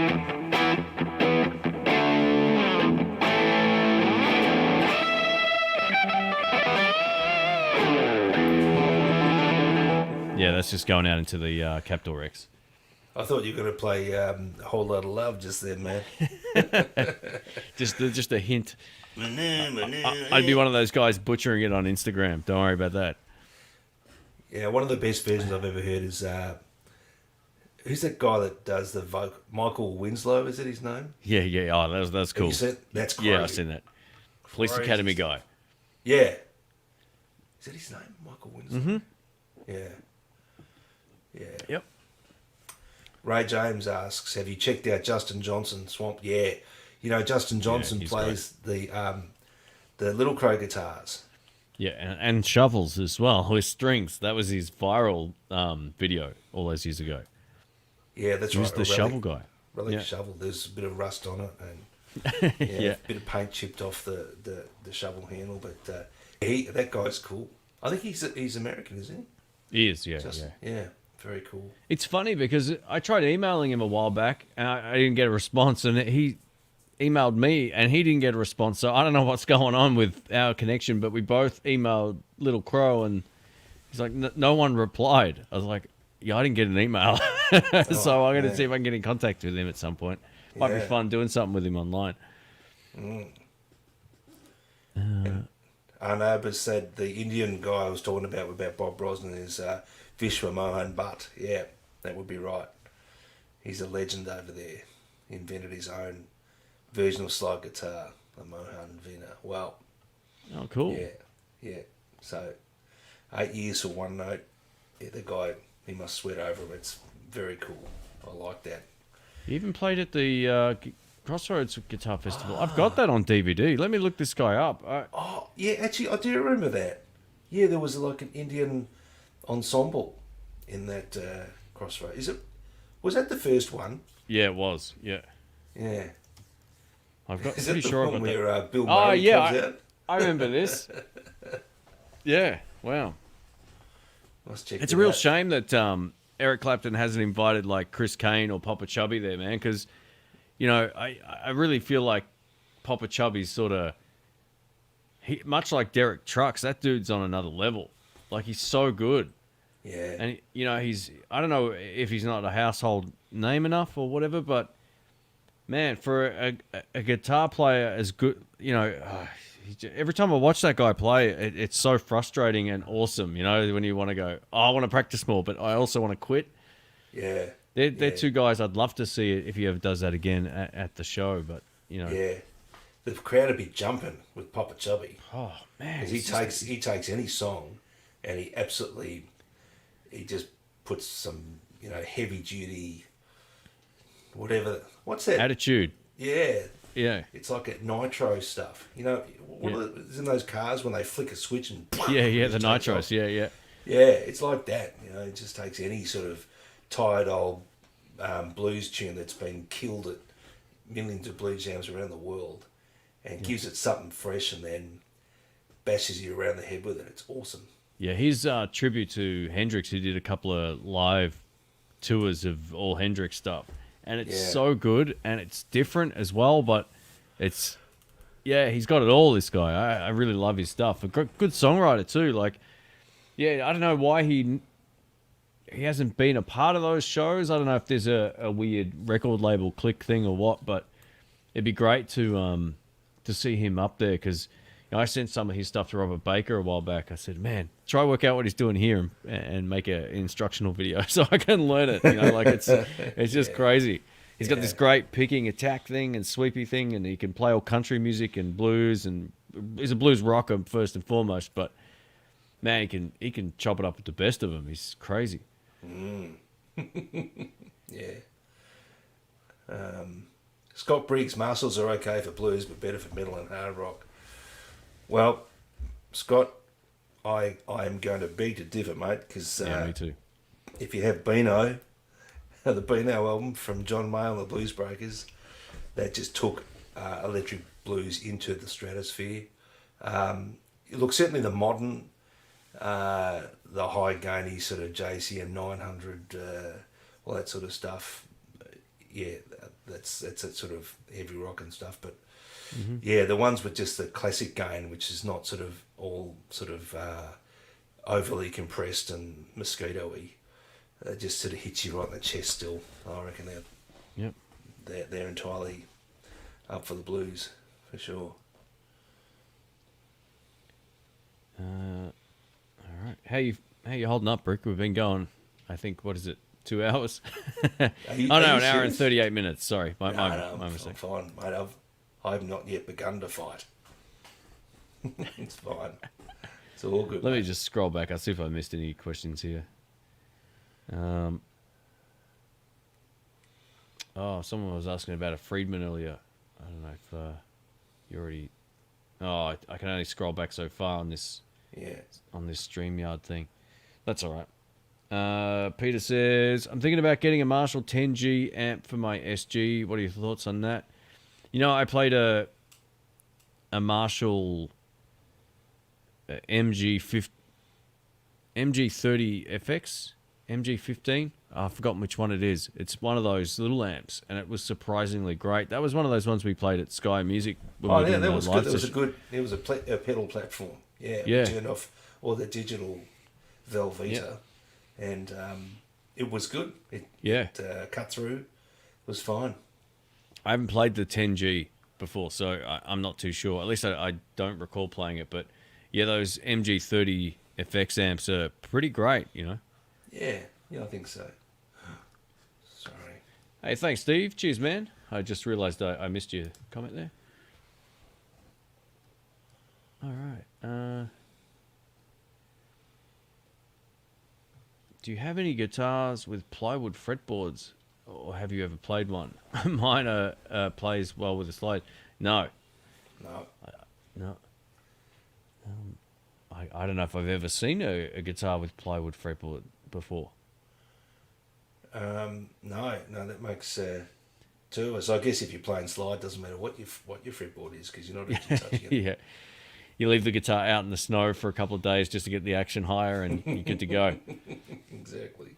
Yeah. Yeah, Steve Vai did play that Crossroads. Oh, sorry. Go ahead. Best compressor, Private has asked. I think I know the answer to this. Yeah. The Cali 76 Oh yeah. is pretty good. And the Keeley one's really good too. I have a hard time not recommending that one either. Yeah, for sure. They're the two that I think about as soon as I think about Yeah. compressors. Cali 76 by Origin Effects. Yep. Very serious bit of kit, modelled on the URI 1176 compressor. Great. I've never been able to really use a compressor on a pedal board. I reckon in the studio, absolutely. For bass, definitely. Acoustic guitars, vocals, definitely. But for live guitars, well, we always use valve amps or tube amps, and tube amps compress naturally. So I've just never really had one on the board. No, I tried a couple times, but I didn't really, wasn't something I was using much, you know. It's kind of like a chorus pedal. You try it once a night and go, it's better in the studio or better for, like you said, just feeding a signal in and out of it. I guess if you're playing a lot of like clean sort of funk stuff, or if you're a country player, clean, tally you know, picking, chicken picking that's thing. it. Yeah, but we don't. We just crank the crap out of our amps and make a lot of noise. play it really loud. You know, if you don't like it, you know, if it's too loud, you're too old. Landon's causing trouble in the comments section as usual. In the blues. What is the best? Discuss. Yeah. I would say no. One More Guitar says, hope you guys are doing well. I dug the favourite Epiphones video. Cool idea. Hey, thanks, mate. A lot of those clips will be up on a video coming up very soon in like a longer form content kind of thing. So you get to see Rick pulling some nasty faces again. Oh, dear. Yep. I don't think the world needs more of that. And me that's wondering for sure. why the orange amp wasn't giving me anything at maximum volume. Come on, damn it. Yeah. Fat Philosopher, Dr. Ricky, you the kind of player who experiments with pickups or more of a stock man? No, I'm generally a stock man. I did go through a phase of trying out pickups, but no, I'm a really crap solderer too, so Yeah. probably the last pickup thing that I did was... Sorry, I'm laughing at Drew's comment. I'll show you in a sec. Is it a private one? No, it's Yes, the only compression when you guys. Yep, That's the goal. absolutely. Yeah, we sort of very surreptitiously point our amps towards his ears, and then we give each other the signal and we let loose, and you see the poor guy, he just goes. Yeah. We played a fridge bass amp last time too. One of those 8x10 810. Ampegs, is it? Ampeg? Yeah. It Man. rearranges the order of your internal organs, that thing. One note. What? Yeah, it's so funny. You're standing in front of it and you can hear it, but then you stand at like 2 meters away from it and it's like, oh, that's how much bass is coming out of it. Yeah. It's pretty wild. What a good fun amp. Yeah, it's the physics of a bass waveform takes such a long time to actually form. Yeah, it does. You can be standing right in front of it, you're not there, but 10 feet in front of you, and it's just, you'll get vaporized. Roseby says, sorry, I pronounced that right. Rosby, maybe. Thanks for your older video, best affordable 335 copies. I purchased the HP 335, very cool. I changed out the nut and pickups, now I have a great guitar. Cool. Great. Well, I think those pickups in the Harley Bentons are pretty solid, but if you upgraded and put something else in that you like more, go for it. But yeah.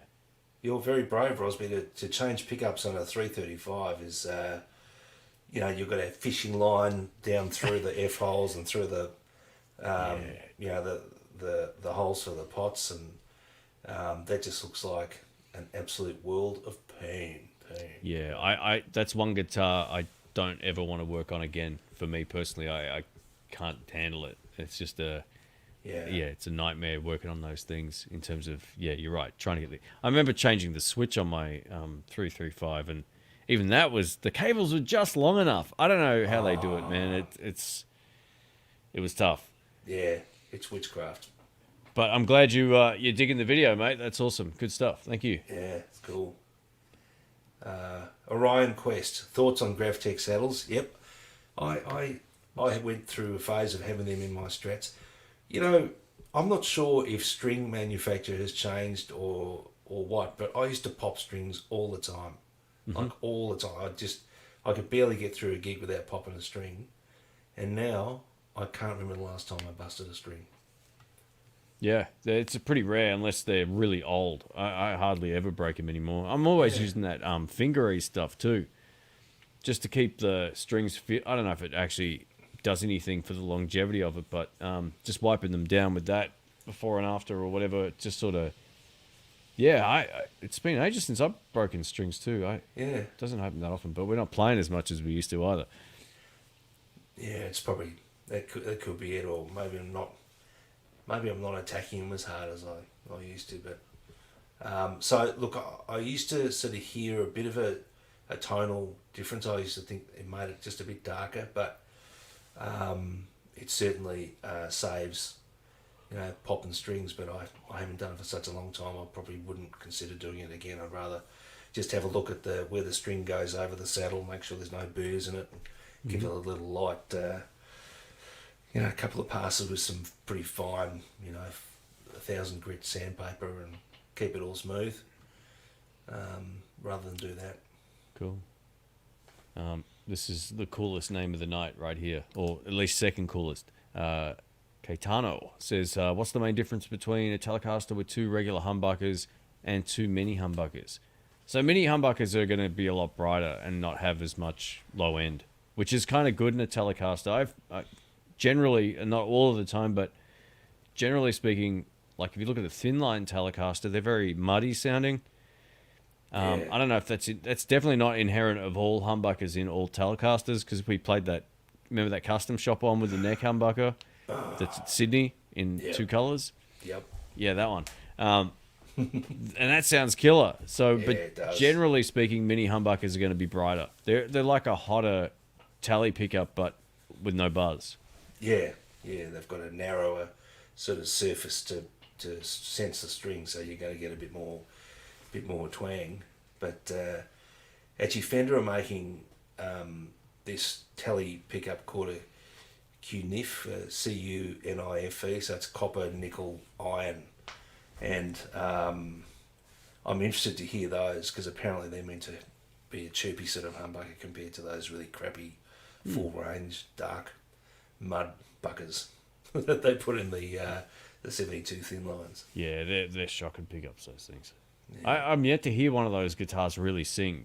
I've never heard one that I went, oh wow. Johnny Lang played one on his first album, Lie to Me. Oh, okay. So let me just, I'll say that again. I'm yet to hear a reissue one that sounds great. Yeah, absolutely. Shane, I remember one of your old videos, I think on your kitchen table, putting in a new speaker in the Marshall DSL 40. I may have done one on a kitchen table. I remember changing the speaker in a video. I'm sorry, on the Marshall, in a video on the floor in one of the rooms. I put the Tonka in there. I think that might have been a Blues Junior video, possibly. That was a long time ago. But the speaker changes are fun. I love experimenting around with different speakers, and then finally settling on one and never changing it again. But geez, I think that video will be, if it's this Marshall, that video is not that old. It's probably 2 years old, I'd say. Maybe just a bit older. Kitchen table, that would be when you were living down at Morty Ellick. Yeah. Yeah. Yep. Now that Rick uses fence wire, they don't break as much. See, there you go. That makes perfect sense. Yeah, I wonder if, since I switched to 11s, I can't remember. Yeah, I used to use 10 to 52s. Yeah. And always snap a B or an E. Guitar OCD says Rick doesn't change pickups or strings; he changes guitars. I added the strings part in there for you, mate. Okay, you guys are just cyber bullies. It's very mean. It's true, but mean. I have been known to do that. Oh, well, I change strings. I know. Sell it. Yep, The there next you go. guy can do it. Or gal can do it. Landon says the last 2 strings I broke were for the ball end unwrapping from the end and falling off. Yeah, I hate that when the balls fall off. Not good. There's got to be a diagnosis for that, right, Rick? Yes, yeah, I think so. It's a very rare genetic condition, Landon, you poor thing. That's how he hits those high notes when he sings. But, yeah, occasionally, yeah, they can be a bit dodgy out of the factory. It is funny, isn't it, when you see a string that's you think is snapped over the bridge and it's actually not. The ball's just sort of fallen out of the twisty thing.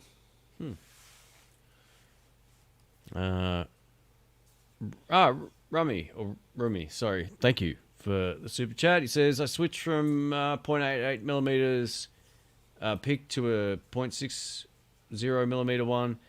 I found that I can play cleaner and pick faster. Have you ever experimented with thinner picks? I actually went the other way. I went from Dunlop 1 millimeters. I went from the grey ones, which were like, I don't remember what thickness they were, and I went to the 1 millimeter nylons. And I'm still playing these chicken picks all these years later, the original set.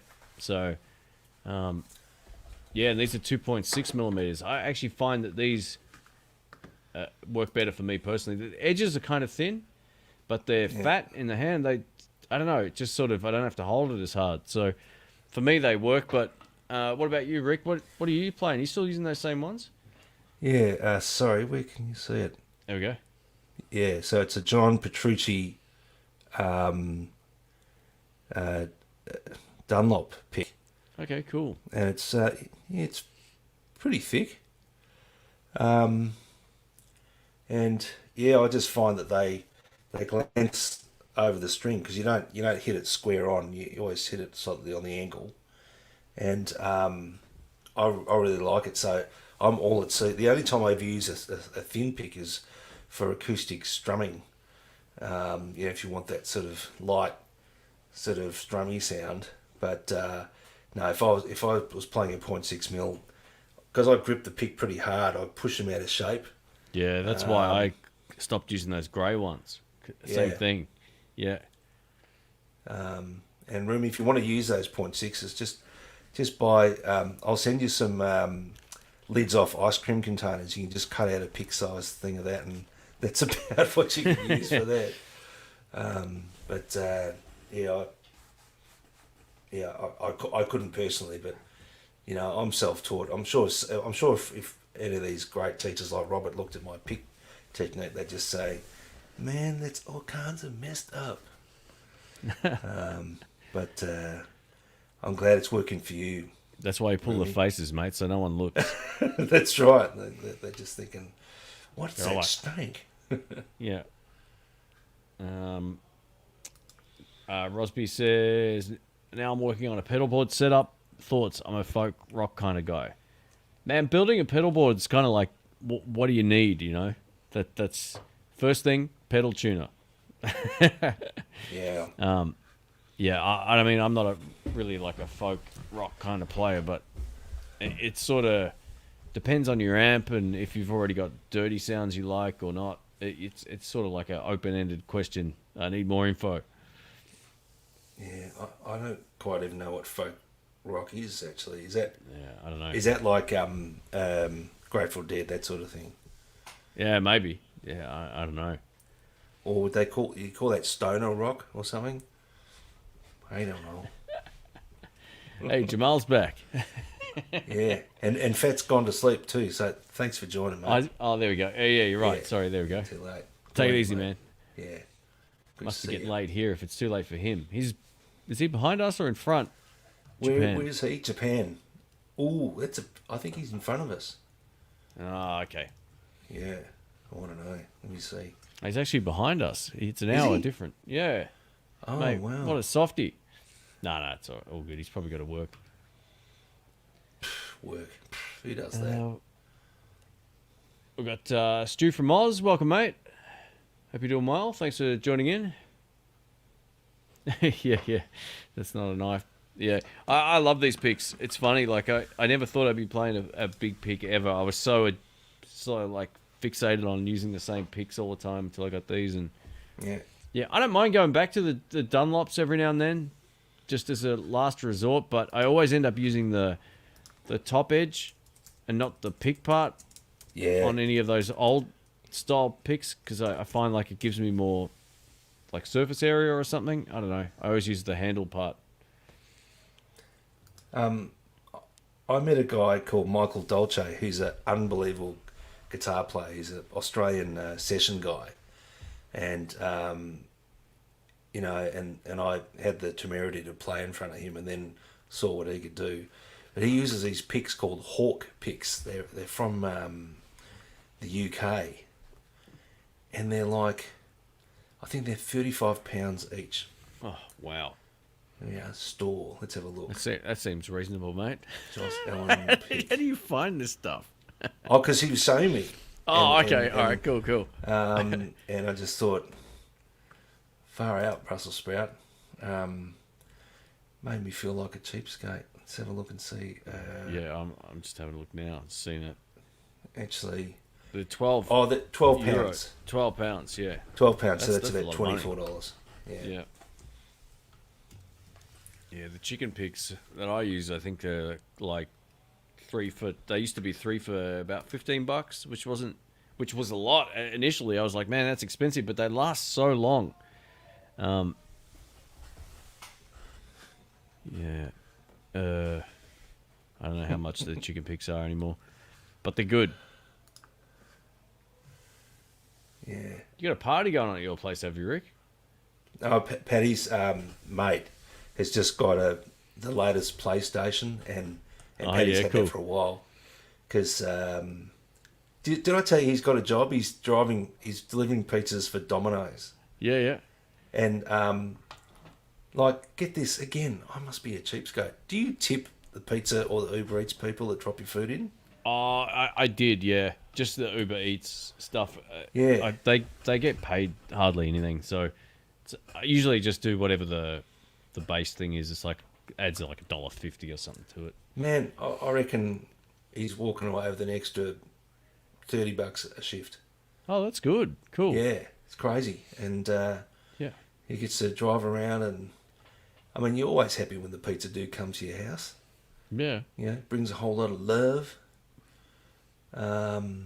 So anyway, so he's downstairs playing with his mates, because you know that's how they've sort of kept their sanity during the lockdown. They just get online and they play the most hideous games. You know, like every now and then I'll walk past and have a look in, and there'll be some terrible headshot that bang, and oh, good shot. And I'm thinking, oh, not my son, my delicious 19-year-old son. But anyway, I believe there's no correlation between playing these games and actually doing things like that. But Nah, I used to be addicted. I used to run an online games network back in the mid 2000s. Was it 5 to 10 or something maybe? Oh yeah. And I used to play a lot. I used to actually build levels for one of the more popular games as well. And Serious? yeah, I loved it. It was a lot of fun. I'm sure there'll be a lot of Counter-Strike players here and other games as well. But Yeah. that was a lot of fun doing that kind of thing.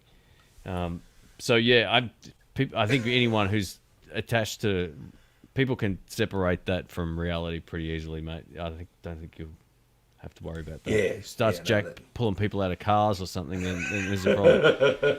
Yeah, exactly. Hey, Flick22 says, just ordered the Pony Boy Overdrive. My PAL 800 was also based on your recommendation. Hey, no worries, man. You're going to love it. I got one right here on my speaker here. So, yeah, super cool. That'd be great. We had another question here. Someone was asking your thoughts on, clip-on tuners versus pedal tuners. Oh. Whenever I see video of myself playing with a clip-on tuner, I always think that looks pretty crap. actually. They're very convenient, but if I'm playing with my pedal board, then I'll use my pedal board tuner for sure, because it mutes as well. Because there's nothing that an audience loves more than hearing you tune up like Robert Baker. Yeah, that was the best. We can't ever stop talking I'm gonna dig about up that live. I'm gonna dig up that live stream and just post it on my channel. Definitely, that will go viral. That'll definitely break the internet. Because He's like, yeah. So, guys, I got this. You couldn't hear anything he was saying. I don't think it was as musical as that, even, was it? I love pedal tuners. I ended up getting another one for my new board. I purchased a Boss. What are they up to? TU3, and it's awesome. So yeah, I much prefer them. Look, at home, I use the clip-on ones. I always leave a few on the desk here, but yeah, any gig or any time I really need a good tune, I'm taking one that's stuck on my board.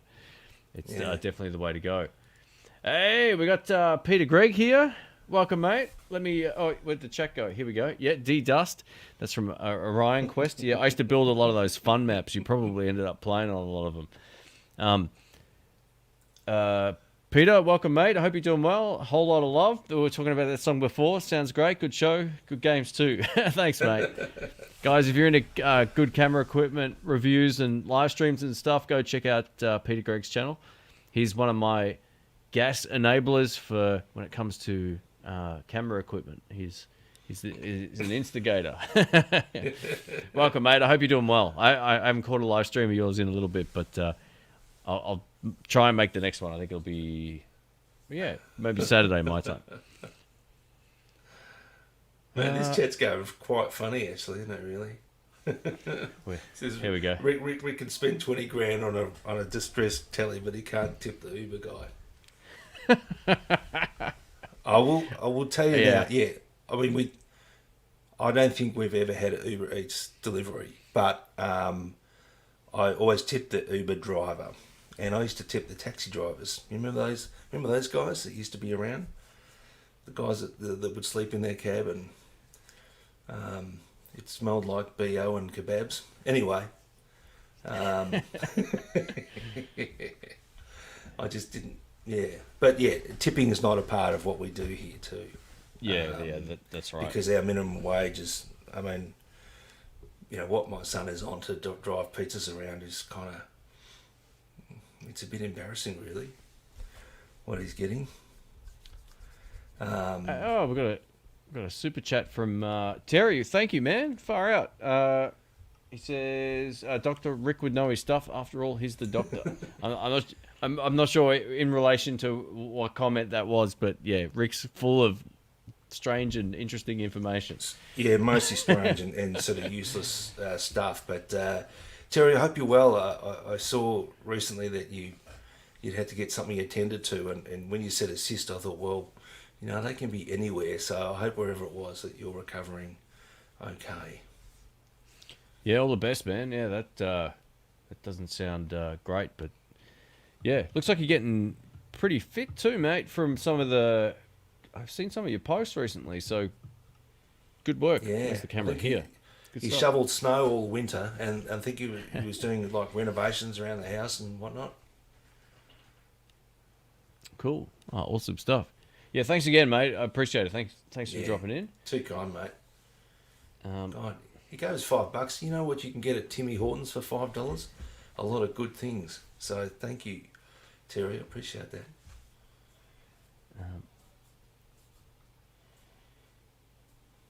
Here we go. Andy High Tide says, is the 20 dB out on the Captor usable for live? If that's the lowest one, then no. Minus 20 dB. I think that is it the most attenuation. I find like half is the only one that, or obviously off is the only way that works with decent volume. The lowest setting is really quiet. It's like speaking voice volume almost. So I usually leave it on that setting when I'm doing video so I can hear the amp a bit, but it's not loud. Like you can have a 40 watt amp dimed and it's not going to be loud at all on the... Yeah. I can't remember each of the 3 steps. But yeah, on the lowest one, I wouldn't leave it on that one to play live if you really want to hear amp. But the 50% reduction's a lot. Like when you hear it, you go, okay. So whatever the percentage is there, it really drastically cuts it right down, even the second switch. We've got Darren he says, greetings, fellow Melbourne lockdown sufferers. Yeah. Yeah, that's us. Man, I lost track of all the live streams we did last year, mate. We must have done like 20 of them, I reckon. We did plenty. We did plenty of them. The 5 hours of power every Sunday. It was good. What are we up to now? I can't. 2 hours. Oh yeah. Okay. No worries. I'm just starting to get in the groove, so I'm all good. Yeah, Rick's just warming up.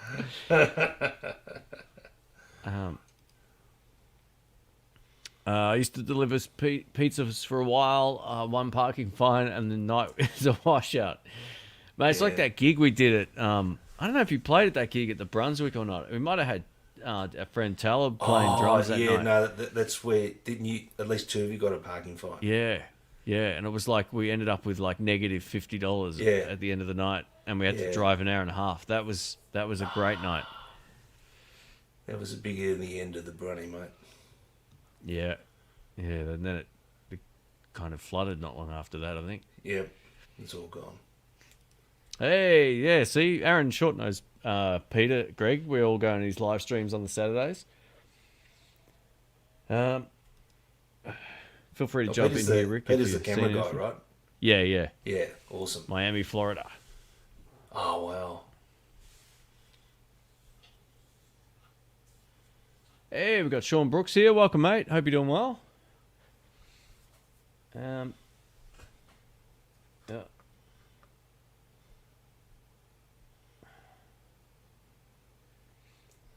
Hey, we've got, is it Gert? Is that how you pronounce that? Or Gert? Oh, I'm not sure how to pronounce that. But hi from Denmark. Just bumped in. Denmark. Yeah, Denmark is so good. Man, that's my, that's going to be on my list of places to move as soon as we're allowed to travel. I'm going to go there for like 3 months. You want to live in Denmark? Yeah. Far out. I'll just, have an extended trip there because it's just beautiful. Yeah. Yeah, no more of this crap we're putting up with here, mate. I'm done. Spend 6 months in the Northern Hemisphere during our, from about now, I would say, because it got dark today about 20 past 5 or something. Dark and cold. Yeah. Let me scroll down.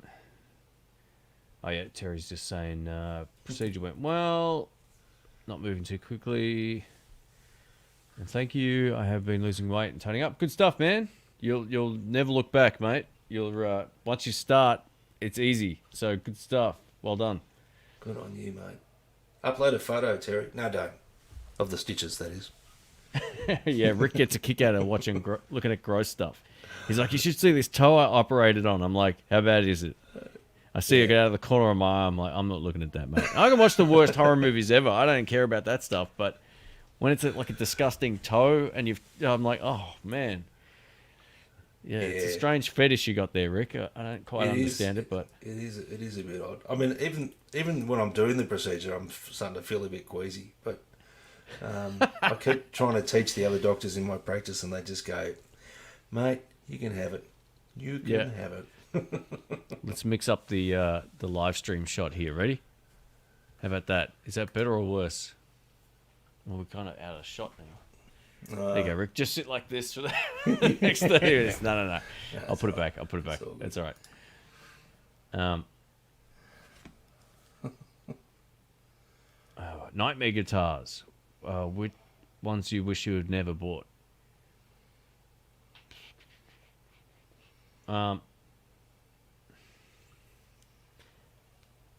I mean, I was lucky enough to return it. It was a Epiphone Sheraton 2. I got it home and I realized I bought it from a cash converter shop, which is like a used, place, and the bridge had actually come out, like the posts that hold the bridge, the tailpiece was actually completely like loose. Oh no. Yeah, and it was a nightmare to fix. So I was lucky enough to get my money back, but that was a stress, man. But yeah, that's probably the worst one I can remember buying. That I just went, why did I get this? There's bound to be one I'm clearly forgetting, but that's probably the one that I can think of. Brick doesn't buy any duds. He just gets good stuff. So no, I know what it is. It's the Telecaster with the invisible dots. No, that was the Strat. Oh, Strat. Sorry, okay. The Strat, Yeah. yeah. So it had a roasted maple neck, and then this very dark clay side dot fret marker thingies, and you couldn't see them. You just could not see it. And I just thought, how do they let this guitar out of the factory? Mm-hmm. You can't even see the freaking dots, and I need them because otherwise I'm playing crapper than usual. So yeah, that was just rubbish. I got another Dr. Rick story about guitars of regret. He bought a Telecaster. I don't even know where. I didn't know anything about this until later on. And then you bought the exact same guitar twice. Oh and yeah, you sold it to no, Brian. I did. I had a fetish about sort of Mary Kay blonde finishes. Where you can see the ash through the colour. Yeah, and Fender made these two with the most beautiful bird's eye maple necks. Big neck too, big sort of 50s U, and with that sort of matte finish on the back of the neck. And I loved it so much I thought, I need another one of them. So I bought two. And I just sit there and look at them and go, oh, twinning. But yeah, then I sold one to Brian, and then I sold one to someone else. Oh, man. Yep. Sean saying,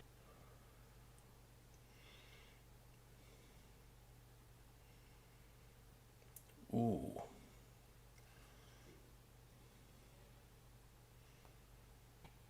sorry about that. I just got disconnected. I clicked back. I meant yeah. to click on one of these messages here. Yeah, Sean, you would assume that this would be the way that it is, but yeah, it's not like that in Australia, sadly. He wrote wrong one. Sorry, he wrote Australians can't travel yet. That's the one I was supposed to click on, but no, we're stuck. Yeah, well, it depends. If 10 kilometers away from your house is traveling, then Yeah, that's we're good to go. mate. Yeah, I did that today. Hey, Aaron, thank you, mate. He says, great show. Thanks for making Sunday more enjoyable. No worries. Oh, Thank you. Thanks for tuning in. That's cool, mate. Thank you. We're very happy and so pleased to have so many people joining us. It's good fun, mate. Yeah, it's been a good stream. We've got a lot of folks watching. Still 126 people here. 101 thumbs up, which is awesome. Thanks Fantastic. Thank for hanging out while we're in another lockdown here. Yep. If this goes on again, we'll no doubt be back on another Sunday. Sunday night's actually a good time for this, for both of us. So, it's fantastic. Really, really good. We've got David from Durham in the UK. It's awesome. Thanks for joining, David. Sorry, I'm think when I lost actually disconnected from the StreamYard window. I'm just trying to catch up here. It moves quick, doesn't it? It moves real quick. Drew says, the Bronny always sounded good with those subs under the stage. Yeah, totally. It was a good venue. I mean, it was fun. We played plenty gigs there. And it was great. It was really good. No good people. How about this? He got a $300 fine on the way home from a gig at the winery past Geelong. Got $150 for the gig, minus $300. Yeah. That hurts, man. That really does hurt. Yeah, that's it's like when you do some sort of fundraiser gig and you get nothing out of it and you get a parking fine or something. It's like, oh man, come on. Yeah. Yeah, it's just brutal. Oh, it's nasty. Very, very nasty.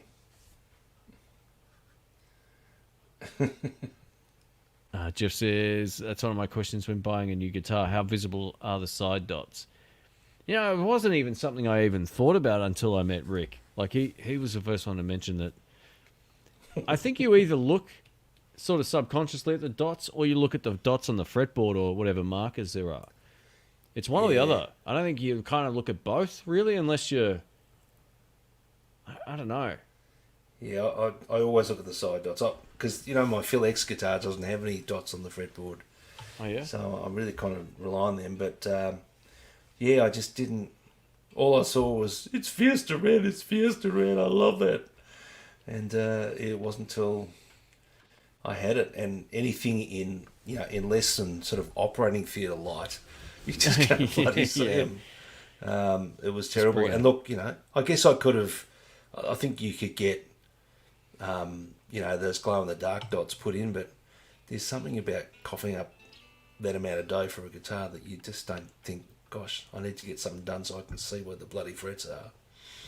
That's why they invented in, you know, whiteout, Rick. You just dot it with some of that crap and you're good to go. Oh, dear. Oh, dear, oh, dear. Yeah.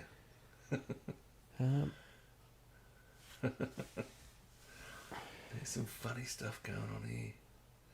It's very There we cool. go. Happy gold top goodness to Dr. Rick with the Paulies. Paulie, there you go. Come on, Rick, you got to get one, mate. How about this? We'll make a video about it. That'll make you feel better. I'll do like a vlog. We'll carpool down and we'll set a GoPro up and you can go get a new guitar. You'll instantly my journey regret. to having gold top goodness in my life.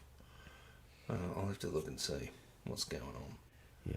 The thing with the kind of gold top you'll want will be it either has to be as good as the other two that you've got or better. There's no regression in this lineup. It can't be like I'll just get the cheaper one. Do you know they've got in its Sky? They've got the Murphy Lab Gibsons. Have you heard of the Murphy Lab? Yeah, I looked them up. Someone mentioned them in the last stream, and I didn't know anything about them until I looked them up. I was like, what? Yeah, that looks like the sort of dumb thing that I would fall for. They're I think they're 10,000 US, right? Yeah, Oh, they're no. about it's 14,000 over here for a Wow. gold top. Come on, Rick. It's, Yeah, I've got that sort of stuff down my couch. You know wow. why? You know why I've got all that money? Because I don't tip the Uber Eats guy. Man, I couldn't. That 57 Les Paul Standard Ultra Heavy Aged one. I guess you've already seen that, right? Yeah. Yep. Wow. Yeah. I'll put a link into the chat here. Guys can check this out. That's what I was just looking at. It's a bargain. Man, It's a total bargain. I think that might be worth more than all of my guitars and amps put together. Yeah, probably is. That's crazy. Wow. Someone's nicked the bloody pickup selector switch knob already. Bugger that. Yeah, what's with that, man? Why do people do that? Put this big old pink powder puff thing over, or maybe that's the switch. Maybe that's what you're paying for, the extra pink thing. You know what freaked me out about your that Les Paul I was with you when you bought it was how heavy that bloody case was with the guitar in it, man. That was brutal.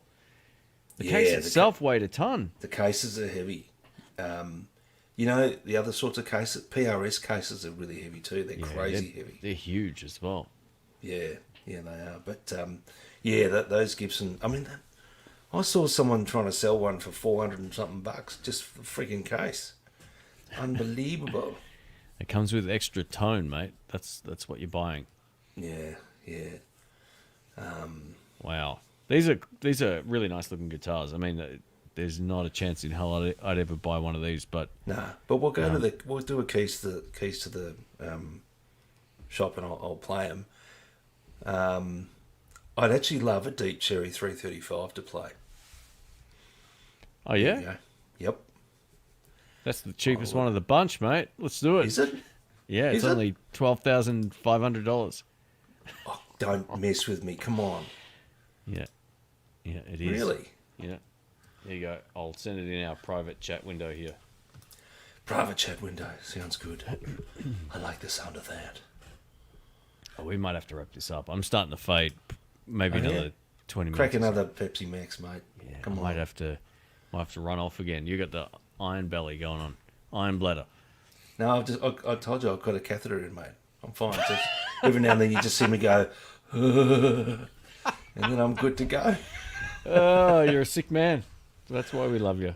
I've got quite a few patients who have to intermittently self-catheterise, and I tell you what, it would just, I'd be just thinking, are you serious? Is this what life has come down to? Anyway, What? Say that again, sorry? they have to put a catheter into their bladder a few times a day because they've got this thing called neurogenic bladder where it doesn't empty properly. Oh, So they actually got to pop a catheter down. wow. Nasty. Aaron's asking if you can send him 8 Cole Clarks, and he said he'd send you 1 Murphy Lab. Okay, Aaron, you're done. I'll do it. I've got an in with Cole Clark, so Is he I'll lefty do or that. righty? Oh, he's right-handed. Okay, cool. Yeah. Denny's guitar covers says, I haven't, I'm not sure how to pronounce it. Is it Eart? 335 on the way. It's very interesting. China copy of Gibson ES335 with stainless steel frets. Awesome. And a PRS style headstock for $389. Yeah, I've heard of that brand before, but I've never picked one up, or I don't really know anything about them. I've seen that mentioned in just the live chat stuff, but What's that's it called, great, man. sorry? For stainless steel frets, it's EART. EART. Yeah. It's like Earth without the H. Okay. Yeah, yeah. I'm not sure how you're supposed to pronounce it, but Earth. it actually looks pretty good. Yeah, we just posting links here for everyone to check this out. Oh, I can share this actually. It's probably easier. Yeah, post it, man. I'd love to see that. Hang on. There we go. It'll go in the public chat. Okay. Oh, here we go. Good. Everyone can take a look. I'll check. Wow, what? Now, if you buy one of these, Denny guitar covers gets an extra 15%. No, I'm only kidding. No, That looks pretty cool. it does. It looks good. I like the matte finish on it as well, and the headstock's nice. You know what it kind of reminds me of? You know those lag guitars? You Yeah. ever seen those? It's Yeah. got that kind of vibe, like kind of good quality and Look at those frets. Man, can't go that's wrong what. with And they're stainless steel. I mean, look at the finish on the end of those frets. That is just wild, man. roasted maple neck. I can't believe the price. That's crazy. Yeah, that's good. Dang.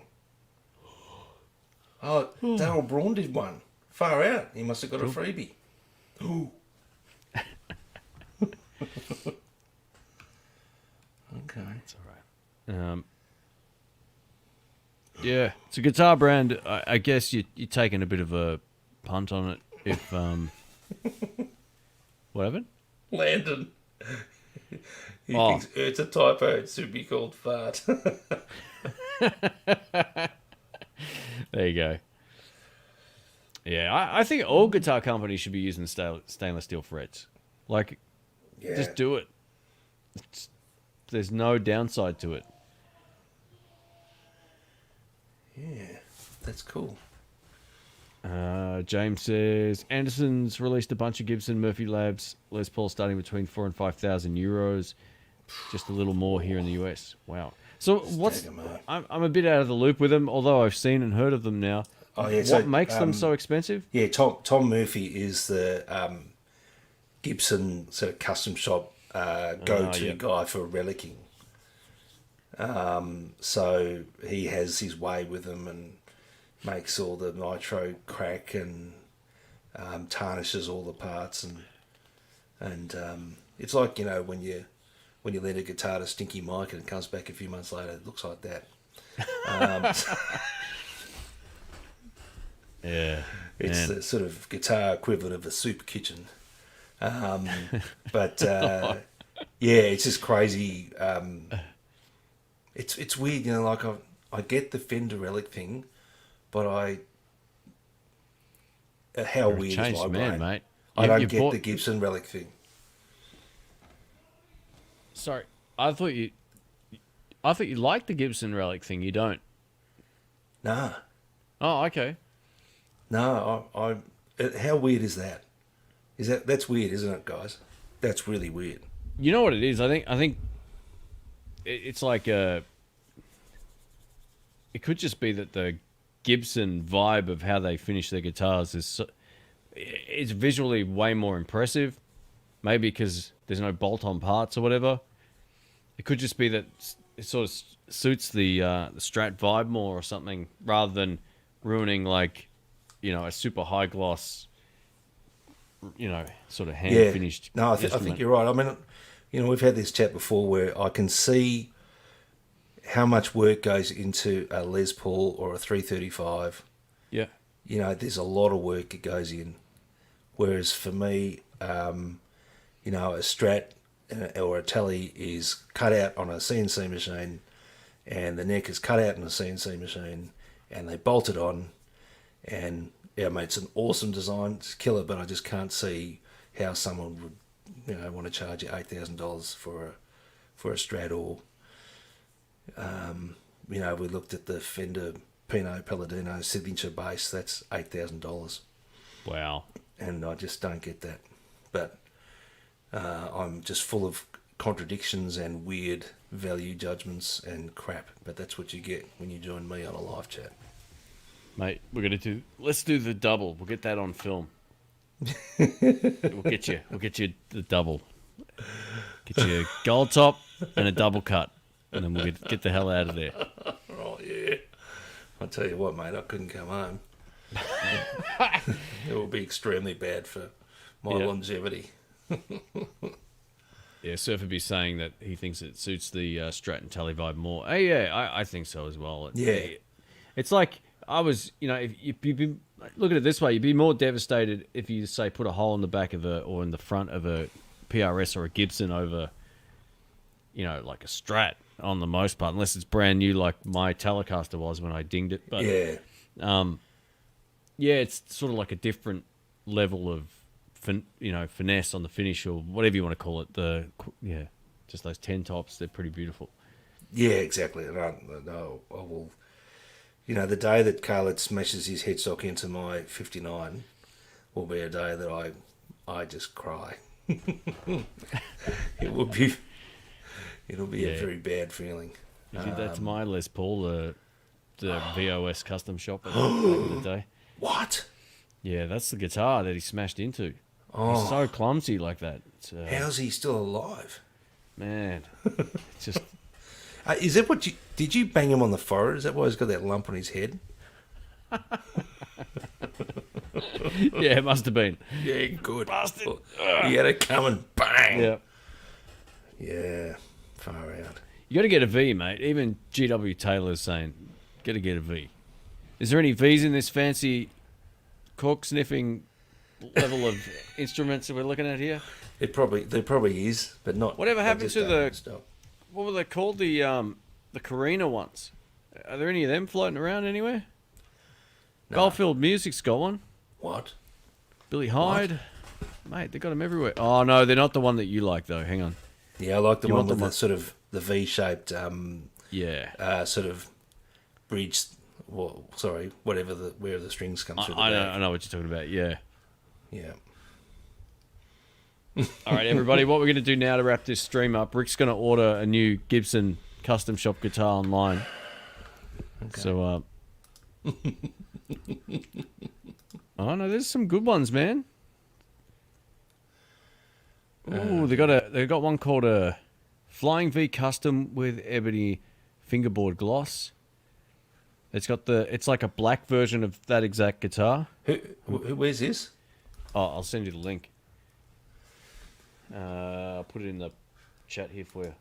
Why? Because you care. I like that. It's actually on their website. I'm looking at the Gibson website. But did that work, Rick? Did it pop up?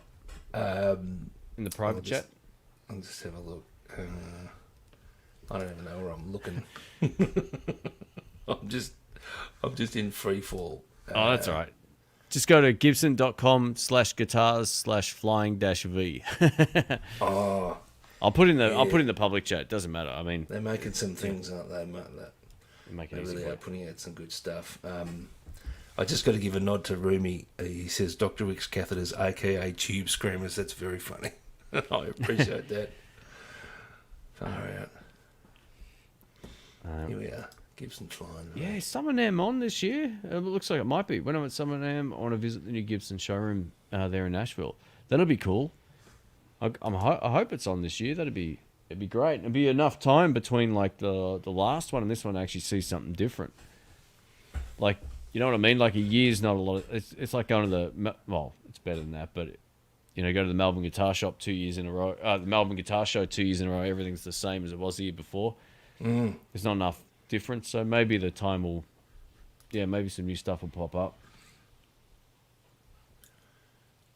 Actually, I'll tell you a guitar that I would really be interested in. Mm-hmm. It's called it's a Gibson SG 61/59 SG. SG, really? 61/59, or I think it is. Yeah, it's a SG with a fat neck. And I So reckon the neck I'll be- dive will be amazing, huh? Yeah, I'll be into that. So you just need to have a strap that's got those sort of metal studs on the shoulder side of it, so it just digs into your shoulder, so it doesn't dive. Yeah. Sanford CR Vanguard AV. Okay. It's a brand I don't know anything about. They look pretty affordable. Kind of like a sort of like the premium Eastman guitars. Looks a bit like that. Cool. Not a brand I'm familiar with, Krenner. Right, But into yeah, that. it looks good.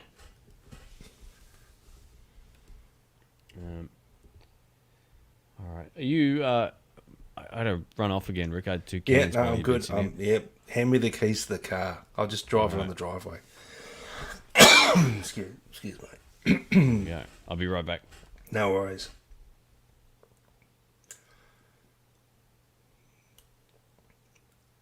So what have we got?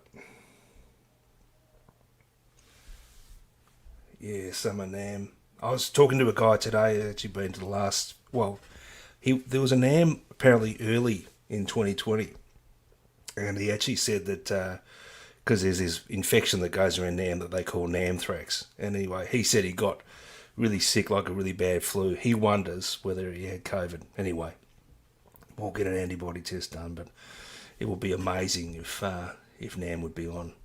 That would be great. I need to get there one day. It sounds like it's really intense, but it will be just great. Yeah, be really good. Nashville, yeah, I'd go to Nashville in a heartbeat.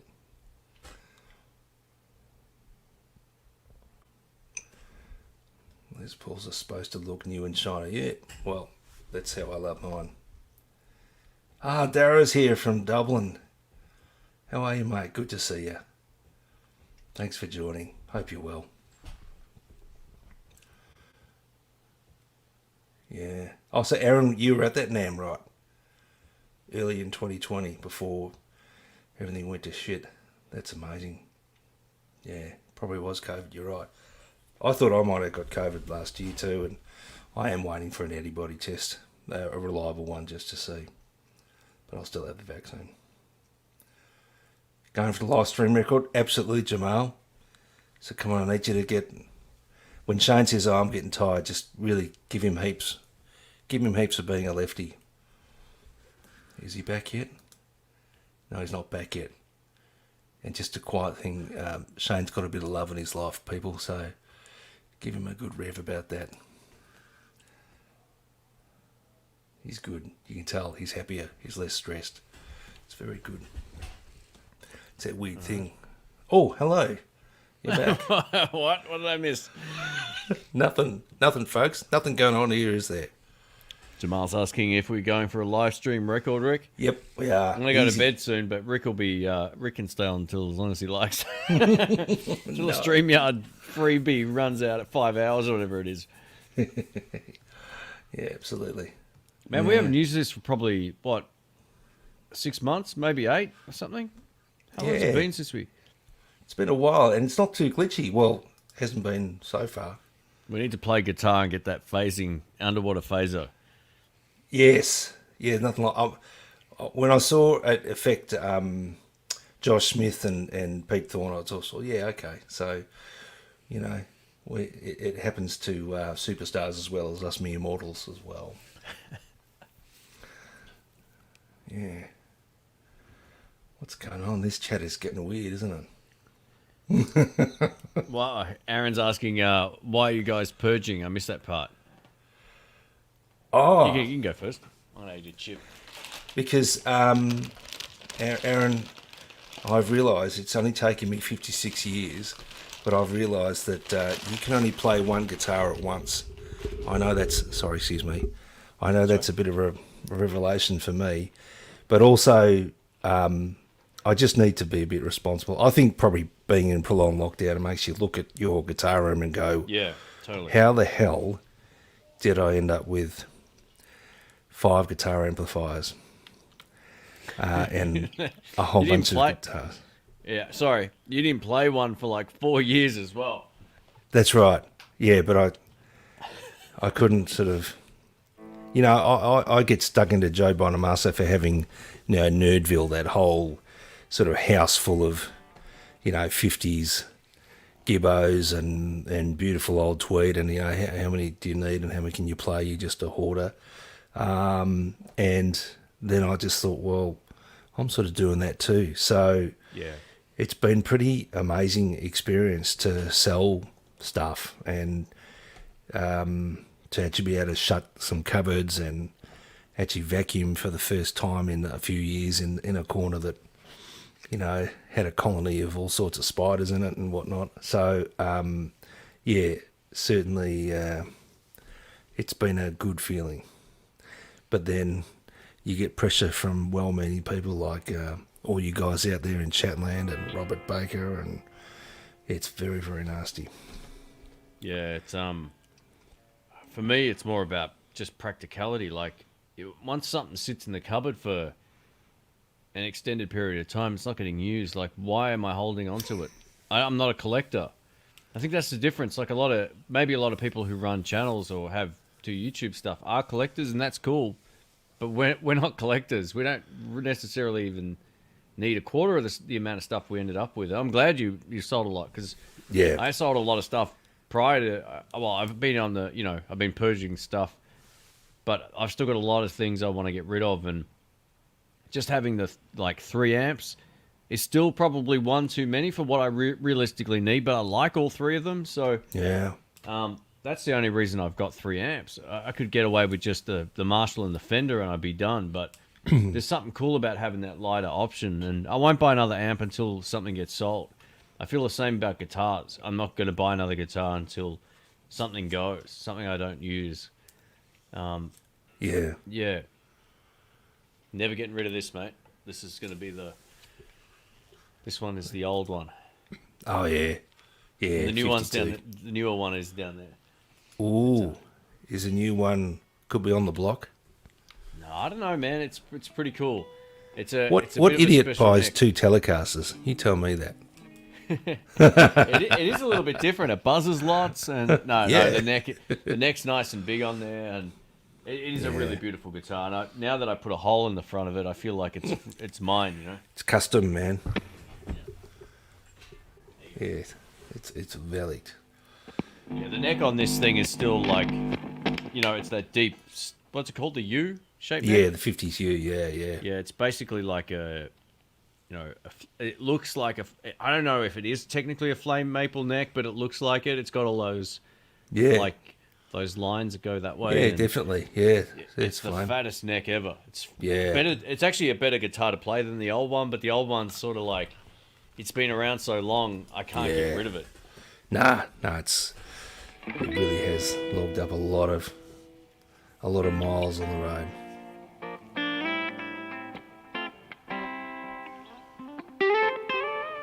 You get back on the Telecaster, mate. Don't you miss this sound?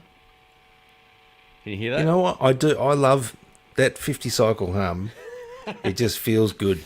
I mean, it wasn't that great when a tram was going past the Bronny, but yeah, I do kind of miss that sound. That's for sure. But I was laughing at this. Jamal says I might have misled my wife about the cost of the Les Yes. Paul I got in January. I told her it was $800. It's probably like $2,500 or something. Though. I don't even know what they're worth in the US, but I'm tipping it wasn't cheap. yeah, that's okay. What she doesn't know can't hurt her until she finds out that it'll hurt you. But anyway, that's all right. And it says Stephen Boston mentioned last night he's been found. He's just found a couple of guitars in his house he'd forgotten about. 2 Yamaha Pacificas, and someone bought over 5 years ago. Man, I can't even read now. That's how I'm starting to lose the plot. Come on, I had have no a problems drink. at the start. Yeah, all right. Doctor's orders, mate. Yeah, pop it, mate. You'll be right. Yeah, well, that's it's so much stuff. Yeah, he's got a lot of guitars in that room too. Like he's got Yeah. lots of Yeah, cool absolutely. stuff. Yeah.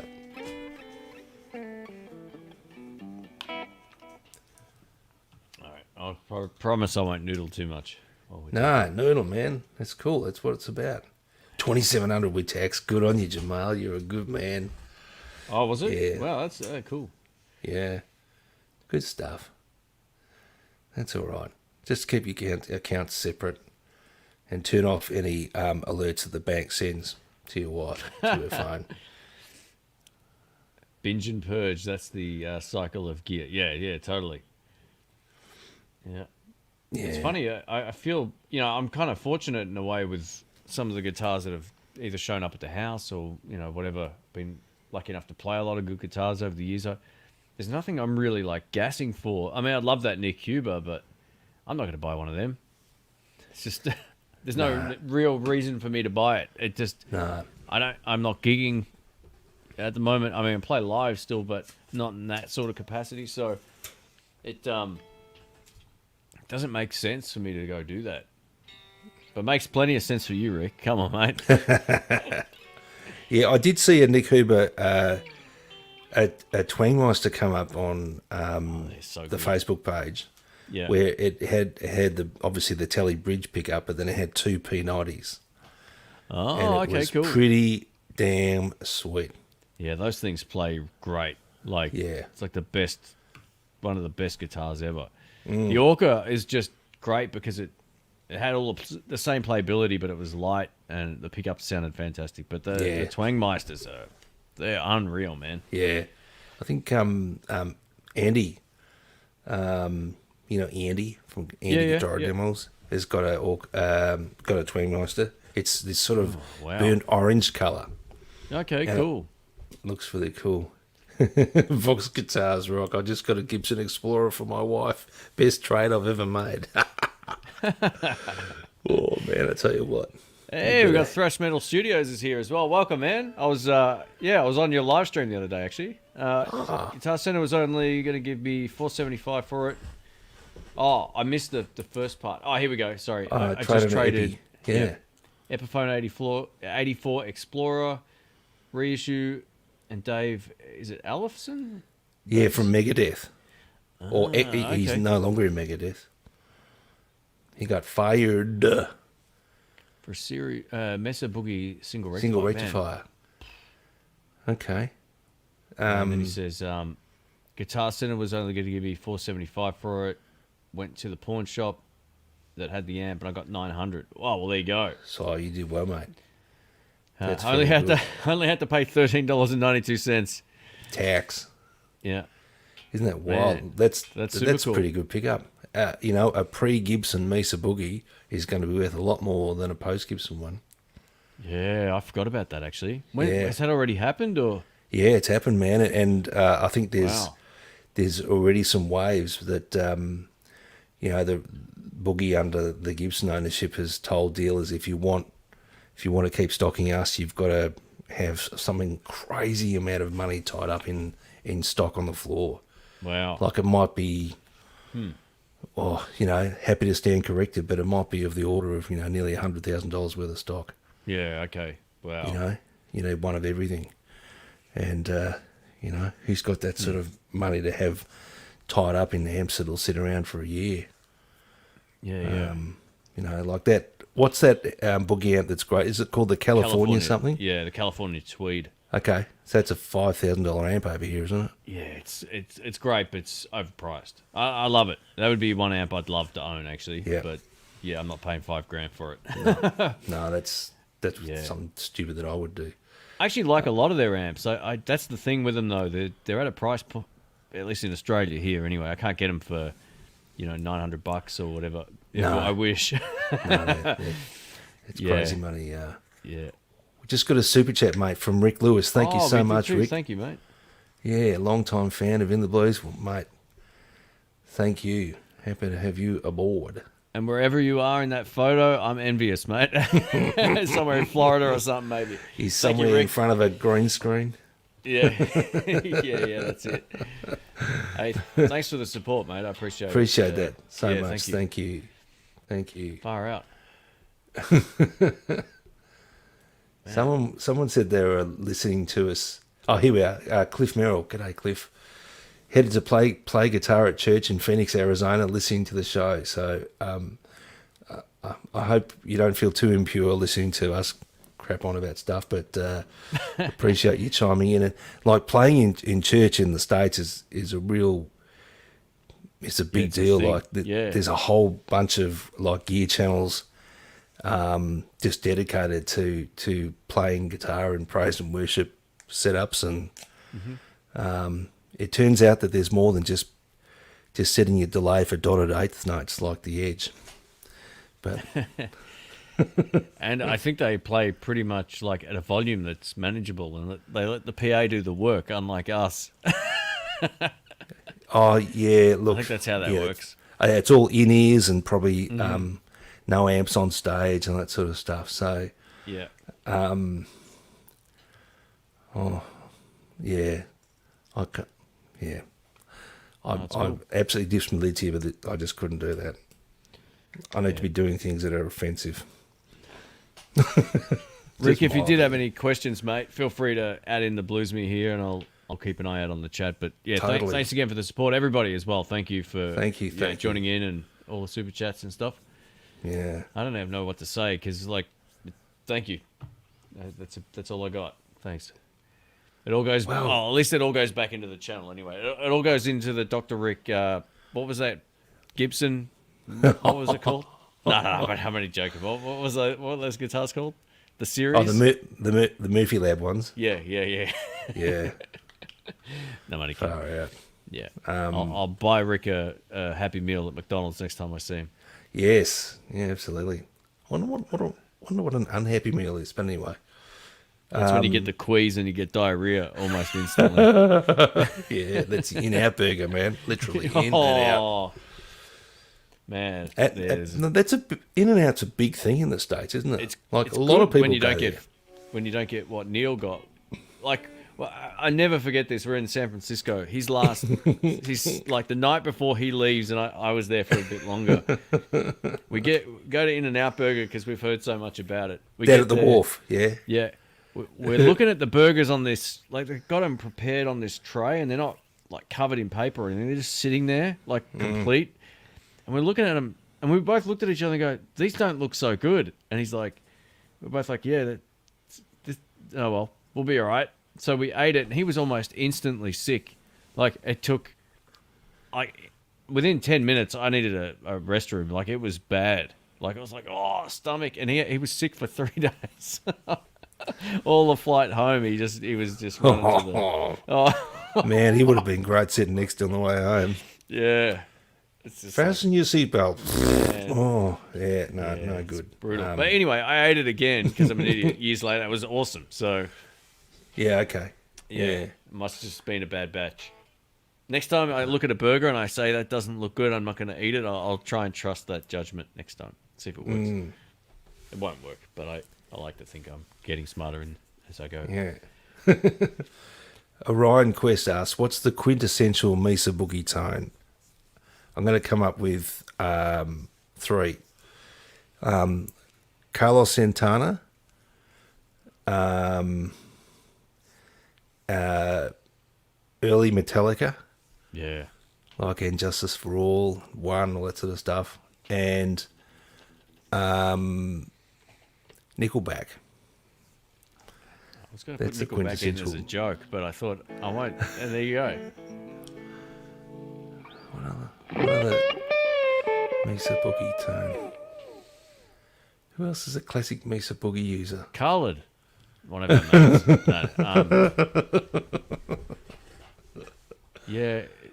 It's, I don't know. Yeah, I'm not even sure what some of the old stuff I used to listen to. I'm not even sure what they use. So I'm sure someone will know way more about Boogie than we do in the comments. Yeah, I mean, there's a lot of those sort of detuned, sort of pretty heavy rock, heavy metal bands that use the rectifiers, all that sort of stuff.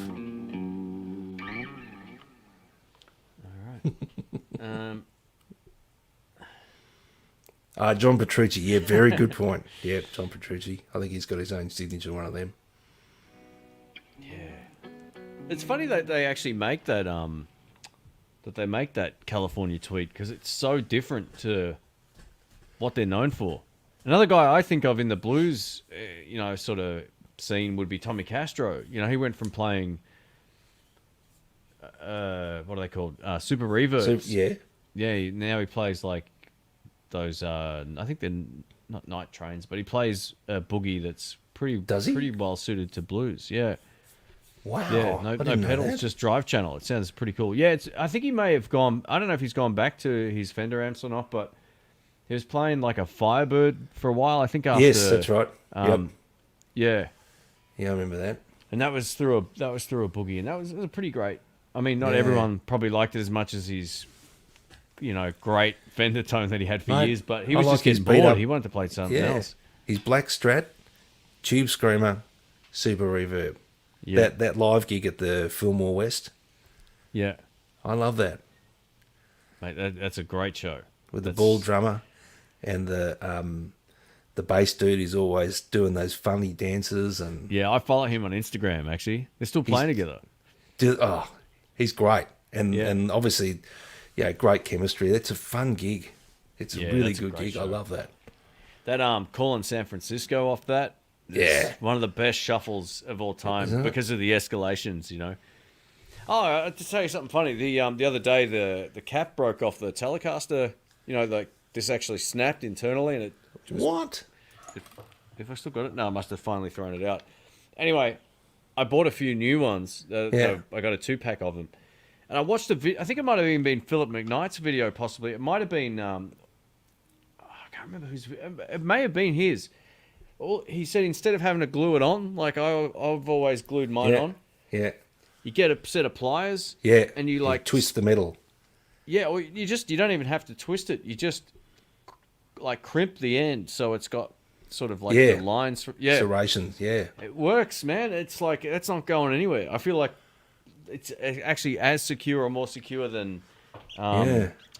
the super glue in some way. So it just there's no movement on it. I was actually quite shocked. So, did you ever do that with yours, man? Or No, I think I stuck just a little drop of super glue in it, and pushed it on, and yeah, it was okay. But yeah, I was all set to just put a little crimp in the top of the metal to do that. But well done. Surferby says I thought better guitars and effects would help improve my love life, but it left me sleeping on the couch most of the time. Well, guitar never says no, does it? Ever. It says, hi, I want to pick you up and play you. It doesn't say, I've got a headache. It's like Lexi. Rick's dog. Right, my dog. Yeah, you should clear that up. Not my girlfriend. Dear.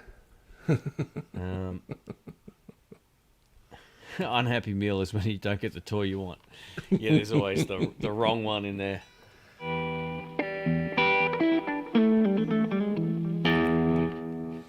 Yeah. All right. Well, I'll tell you what, mate. How long have we been going here? It's nearly 3 hours. We're going to wrap it up at the 3 hour mark. What do you think? We'll go to 3:15. All right. 3 hours 15. It's kind of got a good feel. I wonder what Gibson has in store for Mesa Boogie. Yeah, well, that's good to know. Yeah. It will be very, very sad if it goes down the pipes. So are they completely taking over production as well, or are they just like buying a company and letting them continue? I think they're buying a company, and because I think Randy Smith wants to go into semi-retirement. But there's so many people that have been at Boogie since the get-go, since the 70s. So you would hope that they just let them do their thing up there in Petaluma. And, they've always been uncompromising in their design. And, just bulletproof, roadworthy construction, all the good stuff. So, yeah, it will be a terrible, terrible thing. And it sounds like already they've had an impact on the number of dealers who can carry them now. Yeah, well, that might... It's another... Yeah, I know Fender are pretty bad like that too with... Yes. If you get in with them, it's like you have to buy X amount or... That's right. See you later. Yeah, you have to have a minimum... If you want to stock the custom shop, you have to have minimum number of instruments and all that sort of stuff, so... We'll see. That will be sad. Rob says, start a monthly raffle. Winner gets to guest play on the live stream with you guys. You right? Oh, Rick's having a seizure over there. Just quietly. Excuse me. Yeah. Well, we haven't done one of these for like 8 months, so they might be waiting a while, unfortunately. No. We'll hopefully do another one soon, but that's a good idea. Yeah. Only problem with StreamYard is when two people play guitar, it can sound like you're underwater, like, badly. Like you get this, I don't know, sort of crosstalk with the audio and it gets awful. But we worked it out a couple of times. We got lucky and it worked all right. I think there was one box that we could check or uncheck that made it sound okay, but certainly wasn't reliable in that regard. Rick says, hey Shane, expecting delivery today on a Black Squire Classic Vibe 70 Strat. Awesome, largely based on your review. I love that guitar. That's the one with the humbucker. The black one. Yeah, the humbucker in the bridge. That thing rocks. It was probably the best Strat I played from them. I used to have a 60s one. I actually like that 70s one more. Yeah. So, yeah. I think that was at your house. You had a hard time taking that back from memory. Yeah. Yeah, I wanted to play one for a long time. Again, it's another guitar that I would love to own, but I don't need. So the smart part of my brain went, you don't need it. You've got a couple of Strats, or at least one Fender one and a Vola. So, but yeah, man, if I was in the market for one of those, it would be a done deal. They're great. You'll enjoy it, mate. I'm sure you will. Let us know how you go with it. I think the Classic Vibes are, still great. Like everyone that plays one that is very, very surprised how great they are, especially those like, the one Brian and you played it as well. Actually, the 50s one. Yeah, they've got some roasted maple in their action now, and it was awesome. It was perfect. Yeah, cool. It's really good. Oh, that's great, Rick. Good stuff, man. Awesome. Rick Lewis, I mean. Yeah, no, I hope Mr. FedEx or Miss FedEx arrives real soon, and you can get off into the guitar blues. What's the FedEx trick? They card you even if you're home because they're too lazy to ring the bell, so you got to wait an extra day. That's a good thing. Yeah. It's pity crap, isn't it? Really. It's funny. You hear so many stories like that. Hey, I was home. Why did no one call? Oh, we're not allowed to call. Well, why did you get my number? It's like, what? Yeah. I've got one of them cameras on the door, and so I've talked to lots of delivery guys over the course of the last 18 months, and you say g'day, and they just about bloody download into their pants. But I'd see you just leave it there. Thanks, mate. There's been enough terrible things. The FedEx guy just sort of drives past and then says, "Oh, I can't be bothered getting out of the car." tar them all with the same brush. I'm sure there's some really Okay. great ones. I think Bill Daniels is probably 2 hours back in the chat here. Says folk rock thinks Simon and Garfunkel. Okay, there we go. Oh yeah, rock. Okay, definitely folk, and awesome songs. Don't get me wrong. Jamal, best way to mic my Marshall Vintage Modern, just with a 57. This is one of my pets. I love this sort of thing. What's your technique, Shane? With the 57. I think you can, like, instead of going dead center, Yeah. right on the cap, go between the center and the, like, Rick does it a different way to me, but I like pointing it face on the grill and just moving it away from center slightly for a less bright sound. Now, there's nothing wrong with getting the dead center as well if you want more tops, but Yeah. Yeah. Look, generally the centre, you'll get all the real spiky sort of transients. But what you do, Jamal, is get your wife, put some earmuffs on her, like the ones you use at the airport, and then you stand in the next room and just get her to move the microphone just tiny little increments, a half inch at a time, just from the edge of the dust cap out until you get the sweet spot, and then say, okay, darling, you just sort of stay there for a few hours while I do some recording. I think, I usually just go, probably about maybe an inch off the edge of the dust cap, but then I angle the mic so that it's actually at 90 degrees to the cone. So, that's just a thing that I used ages ago, and it seemed to work pretty well. yep. Yeah. You'll be able to get good tones with a 57. I think the trick to getting a good amp recording is to make sure the amp sounds good in the room. Like, you've got to be really happy with your sound before you put a mic in front of it. So stand back a bit and dial it in.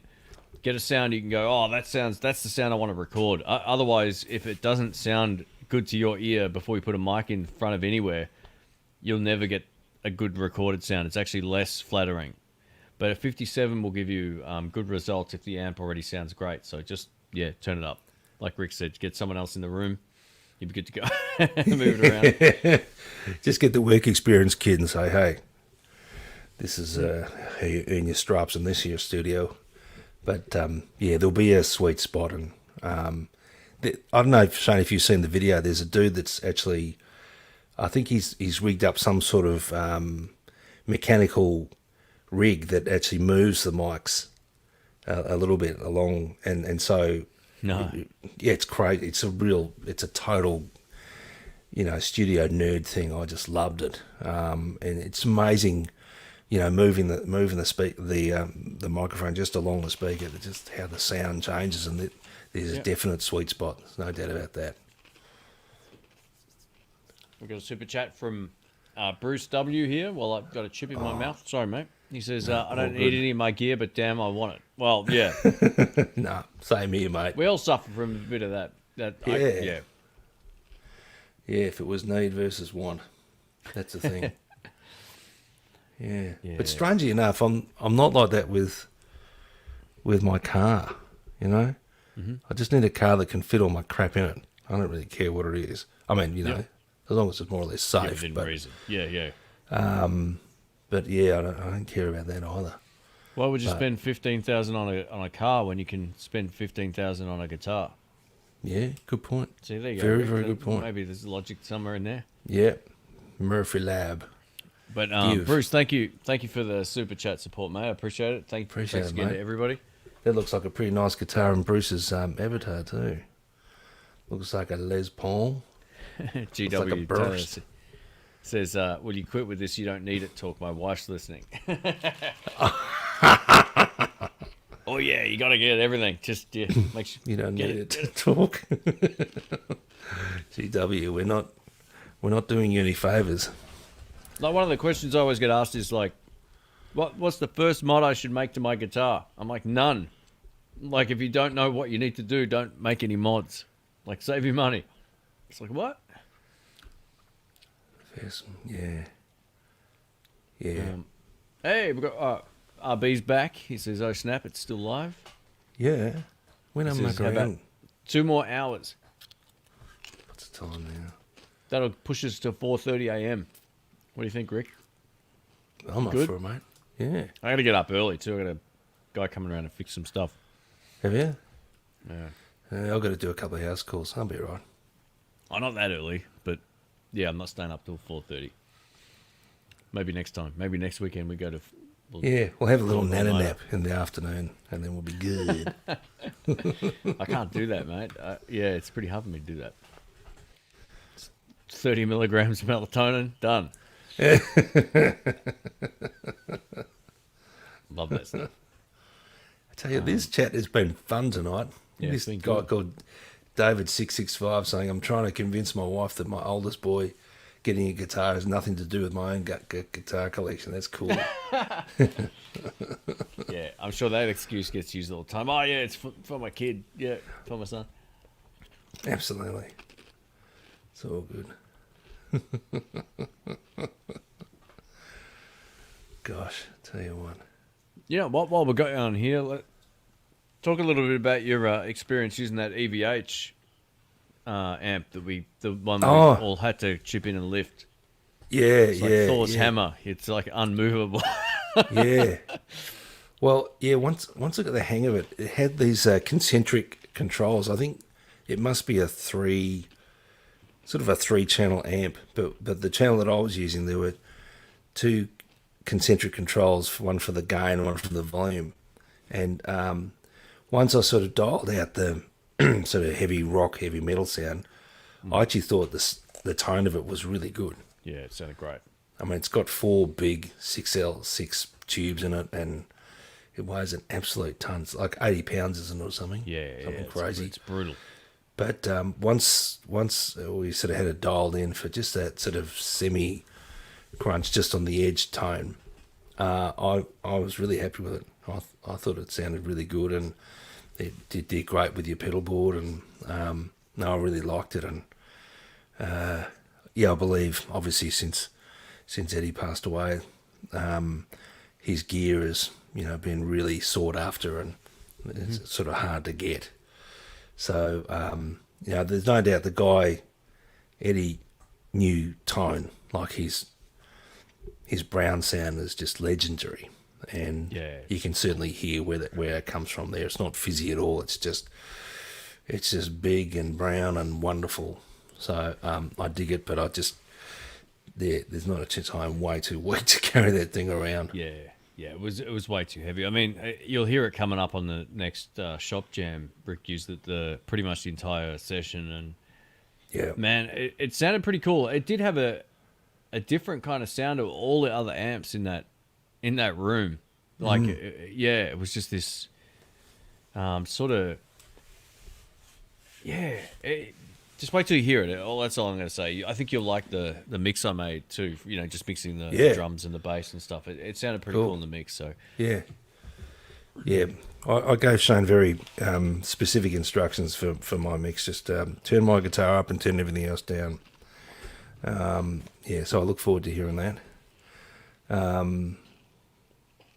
But I've got a question here from Jeff Shields. Have I compared a mic amp to the Strymon? oh, yep. No, I haven't actually. I haven't used my Iridium at a gig. But as I said, a mate of mine whose ears I trust implicitly has used it, and he just said it's great. And one of the signs of it working really well is you stop thinking about it and you just play. So I would, if my amp went down at a gig, excuse me, I would have no problems using the Strymon. I reckon will go well. Remember when we recorded your part to the big jam and we had the Yes. amp set up? Yeah, I had the camera on the wrong setting. I had it on like some sort of huge megabits per second file format that the card couldn't write that fast to. So it ended up cutting out. We ended up re-recording it with your pedal. It sounded fine. yeah, absolutely. It's Yep. it's great. Strymon make wonderful stuff. Their gear is It's great. I've got two El Capistan actually, if you must know. Really? Yeah, yeah. I got a second one. I saw it. You're sneaky, mate. You do a lot of this on the no one's the wiser. None's the It was on one of wiser. those quick buy and sell. The guy just obviously needed to raise some capital, and it was a really good price. So I got a second one. But yeah, they make really good, well designed stuff. So yeah, it doesn't surprise me that the Iridium is just does what it says it's going to do, and doesn't try to do too much. So it's very good. Robert says he's been waiting on an EVH Frankie since last year. Yeah, well, there you go. Yeah. Wow. Actually, Robert, I saw one today. It's the yellow and black stripy one with the Floyd Rose with the D-tuner and just a single humbucker, and yeah, it looks all business. It looks great. Neil asks, did you ever use the PV Special 112? I got some fancy amps, but man, I still love that amp. Had it 30 plus years. Wow. Has a Texas heat in there. Wow, awesome. That'd be a great mix. No, I only had PV Bandits and the Studio Pro 112. I never owned a special. Special. Is that a You know, louder one? Is that a how's bigger this? Oh, sorry. I'm not too sure actually. Special 112? Let me have a look. PV Special. Oh, it's like a teal stripe one. Might have been the same era as your old Bandit that you swapped for a Klon. Remember that? What? You know what? That's cost me thousands of dollars in therapy, Oh, not and a you've Klon. just Sorry. undone all that. No, What was it? It was a Marshall. it's a Marshall JCM8. JCM 800 212 combo, if you must know. You're I'll tell you a funny killing me. story about the PV. That amp. Just looking at it right now. I watched the Kirk Fletcher. There's this YouTube channel called One Ant Trance or something. It's like someone who just goes to all the gigs and Oh films yes, all the stuff. Yeah, he's awesome. Yeah. That guy. So Kirk Fletcher was playing with another local, some other great guitar player. Yeah. PV Bandits. No way. Yep. No, that would have been for the support band. Kirk would have had his AC30 or his Super Reverb. No, come on. No. There was a PV Bandit on stage, mate. So yeah, you're gonna have to go back to the trans tube life. It was funny seeing it. I was like, oh, that's a Bandit. I'm pretty sure that's a Bandit. And anyway, it looks like the same. Yeah, this teal stripe one that has the lines across it. So yeah, probably like a mid '80s one is my guess. They're like still going strong all these years later. That's pretty crazy, great. Isn't it? Wow. Got a question here. Oh, sorry. Go ahead. Oh, Matthew Crisp has asked this a couple of times. I'm sorry, Matthew, the way the chat moves. Oh yeah. Fender GTX 100.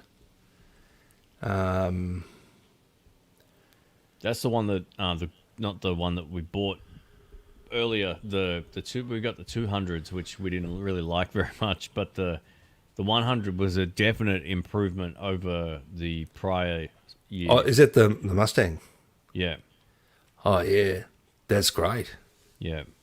Yeah. So if you're into like digital modeling amps and you're happy sort of diving through and finding what you like or downloading patches and all that kind of stuff to it, it does the Fender thing really, really well. I mean, it had just had more of a proper amp sound than the prior year.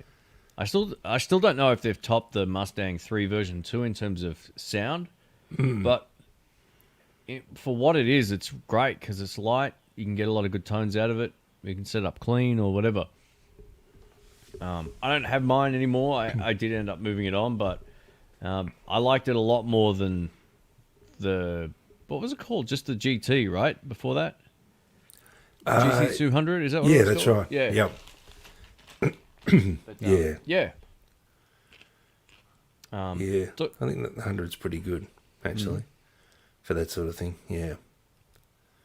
Dr. Ritu says, hello, sir, I'm from India. For beginner, please suggest which microphone and audio interface is good for voiceover. So, in terms of audio interfaces, it really doesn't matter. And I say that because I've tested 5 back-to-back, and none of them made any difference, right? So, there's a certain level where you get if you want to spend the big, it depends on the mic you want to buy too. There's a whole lot of things that come into play here. If you're buying a dynamic microphone, you generally need to spend more money on good preamps, either in the audio interface side or getting something like a Cloud Lifter or a SE Dynamite, which is a thing you plug into the mic that then gives it more volume. I recently got a Rode Broadcaster, which isn't this one, and that works so well in like any interface I've tried it in, and it doesn't require any of that stuff. It's a condenser microphone, so you know, you can get a Steinberg, you can get a Focusrite, you can get a like a Rode audio interface. It doesn't really matter what it is. That doesn't matter. But if you're buying a condenser microphone, it'll be a lot easier for you to get great results over a dynamic mic. Dynamic microphones require so much gain at the pro level that you're going to buy more crap to get it to work. So get a Rode Broadcaster. If you want really great quality, that would be my choice. Or if you've got a lot of money, one of these. Yeah. There you go. $8. $8, including postage. It's the best $8 I ever spent. I think the mic was like $2.99 or something when I bought it. Oh, was it? Yeah, but the shipping was $6. Sounds good. There's a friend of mine, Tom. He recently reviewed that BM800 microphone. Yeah. And he was like, "Man, this is pretty good." I'm like, "Yeah, they sound good." Or another good way you can get a shotgun microphone as well, which is what I'm using now. They're more used in video record. You know, people will use them as overheads, but or shotgun mics towards a sound source, and I think these sound pretty good. Mm-hmm. Yeah, hopefully that helps. Yeah, I reckon so. Cool. Thank you, Matthew. Cheers, mate. No worries, mate. Yeah, well, the Behringer. Yeah, well, the Behringer UMC 22 is another one. I tested that against like 3 different interfaces: the M Audio, the Zoom R16, I'm gonna try to remember all these model numbers. Anyway, I did a video on it on my other channel, and I couldn't hear a difference. So, yeah, the solid gold mic, Rick. We're gonna have to do a giveaway, mate. I love this. Is like my Larry King microphone. It's it's a bit of a symbol. I had a sort of viral video on my other channel a while back about setting up a podcast, and that was like part of the least expensive pack you could put together. Everyone's "Oh, you faked it. There's no way that microphone sounds so good." I'm like, it sounds great. Like, what's the benefit of like giving someone false information? Yeah. So for $4 or $6 delivered, man, this thing rocks. It's fantastic. Oh, I love it. I love it. I cleaned it.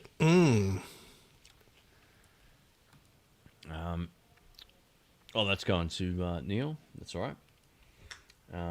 PV5150. So the one we tried was a 5150, right? No, it's the 5150 brand. Yeah. Oh, okay. Yeah. Or EVH brand, sorry, which is owned by Fender. Yeah. So the 5150 was the PV. That was the first sort of signature Van Halen amp. I remember when they came out. It was all the rage because it had this control called resonance, which basically was like a big low end. It was like the bottom end equivalent of presence, and so you could move all this air by pumping up the resonance, but it would just make the stage sound, I reckon, pretty crap. You know, you shouldn't have too much bottom end in your guitar because it just messes up the bass and the kick drum and all that sort of thing. Guitar lives in the mids. Yeah, my Marshall's got one of those resonance controls on there as well. I don't turn it up too much. Doesn't really need it. Yeah. Robert says, "What's the next piece of gear you guys are selling?" What do you think, Rick? What's on the chopping block? Ooh. I think I'm going to sell a Friedman Dirty Shirley 40 watt head and 112 cab. That's what I'm going to sell. You should have bought a Marshall, mate. You still would have had it. You still would have had it. You spent all that money on the fancy one. It's got the scooped mids of the gods. Well, I just got it back, so I'm actually going to plug it in and have a quick play before I think, Nah, sell it, mate. Get rid of it. yeah. What about you, mate? What's on the block for you, pal? I don't know. I definitely want to clear out a couple of guitars. Oh, Yeah, I got to make some decisions. I'm not playing some of them much at the moment, yeah. but I need to really have a What good kind think about of what's on the short list to go? People need this information. It's critical information. I got a really nice one a while back that I never use, and that's that pure Salem Mendiola. I just never play it. Oh, the It's red sitting there- telly. It's sitting there doing nothing, and I hate when stuff sits there and does nothing. It's a beautiful guitar. I just don't use it. I love the bridge pickup, but I still don't think to grab it for anything. I sort of forget I've got it. That's got a humbucker, isn't it, in the bridge? Yeah. TAC Captain mini, smaller form, Yeah. regular humbucker. It's awesome. Yeah. So Yeah, that's a very fancy, lovely guitar. So it definitely deserves to be being played. yeah, I kind of feel bad like thinking about selling it because it is nice, but yeah, it's sort of like I don't use it enough to sort of justify kind of keeping it around. I think the other one I'm going to sell is the Tele, the Vola Tele, not the Strat with the humbucker, Vesti, but the the other one. Vesti. Yeah, I don't play that at all. I got enough Tele style electric guitars, and there's nothing wrong with it. It's great, Yeah, but I no, just it's a don't beauty. use it. Yeah. The other one's more my style. Like I really dig the Strat still. So Yeah. yeah, Yeah, I play the Oz a lot, actually. And I don't think it's giving away anything. I was going to bring that down to the next Keys to the Guitar Shop thing. Because I reckon it's fantastic. Feels great. Paul says, question for both of you. How long does it take before you start to see divots on your frets? Another sign of wear of tear on your new guitar. Nickel steel frets. It depends really on how hard you push mixed with how much you play. Yeah. I wore down my 52 tally frets pretty quickly. Like, it seemed to take no time at all, but that was the only guitar I was playing a lot for a long time. So, Yeah. um, And they had no- the little vintage wire on it too, didn't Yeah. it? It's Yeah, that pretty was- soft, I reckon. yeah. But Yeah. it doesn't take that long if you're a player that really digs in hard, Yeah. pushes the strings around. Yeah. It's, Or if you play a lot of sort of cowboy chords as well. I seem to get those divots yeah. much more on the lower, probably 1 to 5 frets. Yeah. Where if you're playing a lot of sort of big bar chords or cowboy chords. Yeah, Bobbly Book says 3 a.m. stream. Yeah, man, I'm fading big time. All right, Rick, we're going overtime here. We'll wrap it Have up we? at the halfway mark. Overtime. Okay, that's All right. double time, man. So it's 3 hours and 23 minutes in. We'll go for 7 more minutes, and then it's time to hit the sack. 7 more. Yeah. Hey, thank you, Harry. Cheers, man. Robert says he's selling one of his Volas. Which one, mate? Which one are you going to sell? The Vola. I can't remember which one Robert has. Has he got a Oz? I think he's got a few. Single? I think he's I think he's got a yellow Strat kind of one. Oh, yeah, that's right, yeah. Have you ever heard of Rocktron amps? I don't know anything about Yeah. them. Rocktron were huge in the 80s. They made this rack system called the Hush 2, which was the sort of noise cancelling thing. Yeah. And whenever you saw like a big Bob Bradshaw rack, it would have Rocktron. It looked pretty cool, actually. It was a real kind of, military industrial complex looking heavy black metal looking thing. And they had some, I think from memory they had like power amps. They were solid state, but they had sort of tube-like response, etc. And I had one of their 19-inch rack effects, which was a precursor of a modelling thing, and it was pretty cool when I I was into sort of more heavy guitar sounds. Yeah, so I think they were pretty well designed, and it was a bit of a MIDI setup that I had, believe it or not. So I had that and an Alesis Quadriverb, and I had them MIDI together so that it would change presets and all that sort of stuff. So I don't know if they're still making stuff, but yeah, back in the day they were very much a pro piece of gear. It was pretty cool. Yeah. They're sure not selling everything, so you can just buy more stuff. Maybe camera equipment, mate, for me, but that's about it. Yeah. No, I'm sort of, I don't know. I think it's sort of, yeah, it's just, it's a good feeling. I don't know. Some people have a hard time selling stuff. I don't, unless it's something that Yeah. I know I'm never going to sell. No, and I already know that, so. Yeah. Yeah.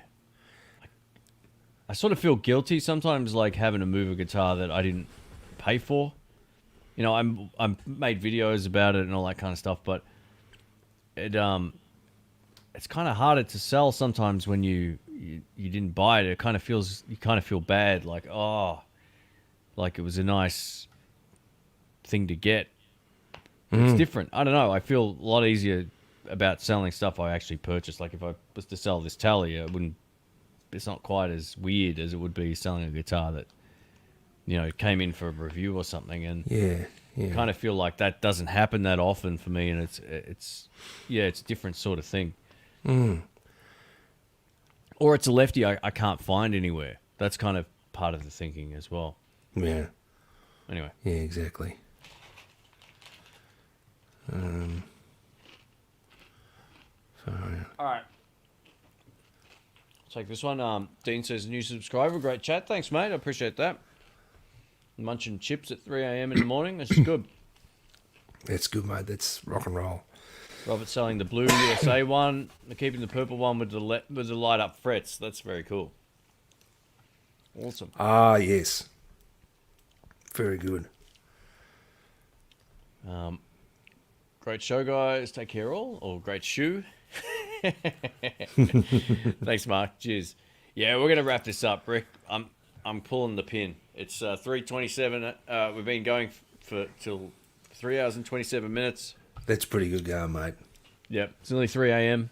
Thanks everybody for being a part of this. I appreciate it. And Thanks so much. It was great, and the chat was there. There's some good fun, light-hearted banter going on. I mean,